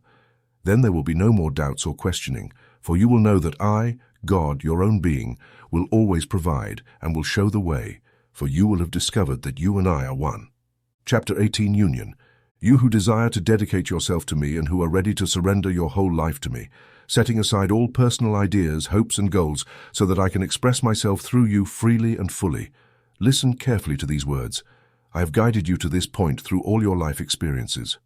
If you find yourself ready and willing to serve me, and have learned that by yourself you can know nothing and do nothing, and that I am your intelligence, your strength, and your substance, and that it is I who directs all your thoughts and allows you to do all that you do, then you are able to understand the meaning of my words, and you are ready to obey them. If you have the capacity and are worthy, then you will work consciously with me, joyfully and calmly awaiting each new experience, knowing that each contains wonderful expressions of my meaning, which will be clarified by me and help you realize a more intimate and loving union with me. In this way, all experiences will be blessings, and will no longer be trials or effects of karma, for through them I will reveal to you glorious visions of my reality, of your own true and wonderful being. You will no longer have desires to fulfill any of your former pleasures. You will seek only my desires, and you will always want to please me. This will manifest in many ways in your activities, no matter what they are. You will not be concerned about the task you must perform, knowing that it is what I need. And if you strive to please me through your impersonal part, I can quickly fulfill my will. Even in your business, you will realize that it is indeed I who provides you with this trade, and not so that you may attain common success or failure, nor to amass wealth or lose all that you have, or accumulate nothing. No, none of this is so that through success or failure or lack of ambition or special skill, I may quicken your heart toward a realization of me, the impersonal, inspiring, and directing all these things you do, hoping that you will consciously participate in true success and accept the real riches I have reserved for you. It is only in this way that you will learn that your business, your work, or your living condition are but incidents or external vehicles that the sun uses to bring you through certain experiences that I consider better suited for you to attain this realization. In the same way, I desire to encourage within you certain qualities of the soul that are currently expressing themselves imperfectly. If you can know me, dwelling thus in your heart, accompanying me to your office, shop, or work, and allowing me to direct your affairs and all your ways, then you will be aware of a new power within you, a power that will flow like sweet and benevolent sympathy, a true brotherhood, a loving help for all those with whom you come in contact. It will inspire higher principles that they will apply to their business and lives, and you will create in them the desire to exercise a similar influence in their own circles. And this power will attract to you business, money, friends, and the abundance of all things you need. It is a power that will connect you to the highest realms of thought, allowing you to see clearly and consciously manifest all my powers and impersonal attributes at every moment of your life. You will feel no need to go to church or religious meetings, nor to read the teachings of my revelations to find and worship me. On the contrary, you will turn within and find me there. And you will be so filled with joy at being united with me, serving and worshipping me, that you will only want to listen and obey my voice and feel the warmth and emotion of my tender love. As this fills and surrounds you, it prepares the way and softens the conditions that make up your path or your work. I will make you an important influence in the community, drawing all men to receive my blessing through you. Now you are capable of including your personality in my holy impersonality, so that if people forget you, they will only see me and feel the vividness of my presence in their own hearts. In doing so, they will emerge with a new light in their eyes and a sense of new purpose in their lives. I will live in their homes, teaching them many wonderful things through their loved ones. They will understand things that previously seemed contrary to their understanding, and through the husband, the wife, the son, the sister, the father, and especially through the tyrant, the complainer, the selfish one, I will be able to develop in you great qualities such as patience, gentleness, tolerance, mastery of speech, kindness, true love, genuine altruism, and an understanding heart. I will show you that I, deep in your hearts, compel your personalities to offer what they demand through the weaknesses that still exist within them. Now you will have the ability to appreciate this and benefit from it. And when you truly understand this great truth, you will be able to see me in your brother, your sister, your wife, or your father who will appeal to you with loving and sorrowful eyes. Instead of blaming them, you will turn to me, the impersonality. I will speak to you sweet words of loving kindness that will immediately soften your heart and unite you with the person with whom you are in disagreement. Because I, the true self in the heart of each, am one, and I always respond when called. The best teacher and the best school are found in your own home. There is much information reserved for those who know this and allow me, the impersonality, to teach them. Not only will I show you things through others, but I will also use you as a means of teaching, albeit with a difference. If you are aware of me and rest impersonally upon me and my wisdom, then you will allow me to choose your words and direct your actions, and you will not worry about their effects on others or on yourself, placing all responsibility on me. When you can do this, you will be amazed at the changes that will appear both in your personality and in those of your loved ones, until you are able to see beyond your human personalities to me, your own impersonal self, shining in their eyes. When you can see me in this way, then the heavens will open for you, and you will no longer see faults in your brother, nor will you feel a lack of harmony around you, nor will you feel the lack of kindness from another being. For you will know that I, the impersonality within that other, am the source of all perfection, all harmony, all loving kindness, and you will only wait for the human personality to recognize it, withdraw, and allow my light to shine resplendent in all the glory of my divine idea. And then you will see that all the conditions in which I place you are places where I can better serve myself, in all places and under all conditions. There is much to be done, and it is difficult for the personality to open a greater need for my living presence, no matter where you are when the awakening comes or what your training is in business, in a profession, in manual labor, in church, or in the underworld. This is where your best opportunity to serve will reside, for there you will know the best way and the most appropriate path. How can beings awaken to the knowledge of my inner presence without the invigorating influence that must first come from the outside? You must give what you have received. You must become the invigorator. You must be the one who leads, living, to that business, that profession, that work, or that underworld. You must open the doors of sorrowful and sick hearts, and let my light and healing love spread within. You must provide the leaven that will cause the dough to rise. If these conditions arise, you must lead my ignorant and betrayed ones and give them my inspiration, my blessing, and my strength, so that they can rise and free themselves from the influence of the changes of the world, so that they can hear my inner voice and be masters of their surrounding conditions and no longer mere slaves. No condition in life can be lifted or conquered by fleeing from it. The divine touch is necessary and must be provided, but this can only be achieved by someone who knows the depths and heights of human experience, having me as guide and interpreter. You who listen to this and whose soul understands all, you are blessed, and you have immense work ahead of you. But he who doubts while his personality trembles with fear when the light filters through his cloudy intellect will also partake of my blessings in the future.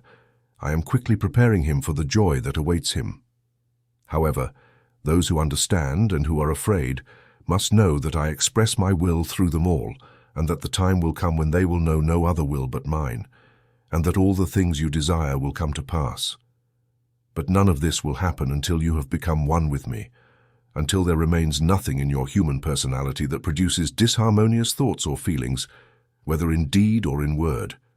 Your path will become a continuous circle of blessings, my light will shine everywhere, and my love will radiate around you, creating peace, harmony, and unity.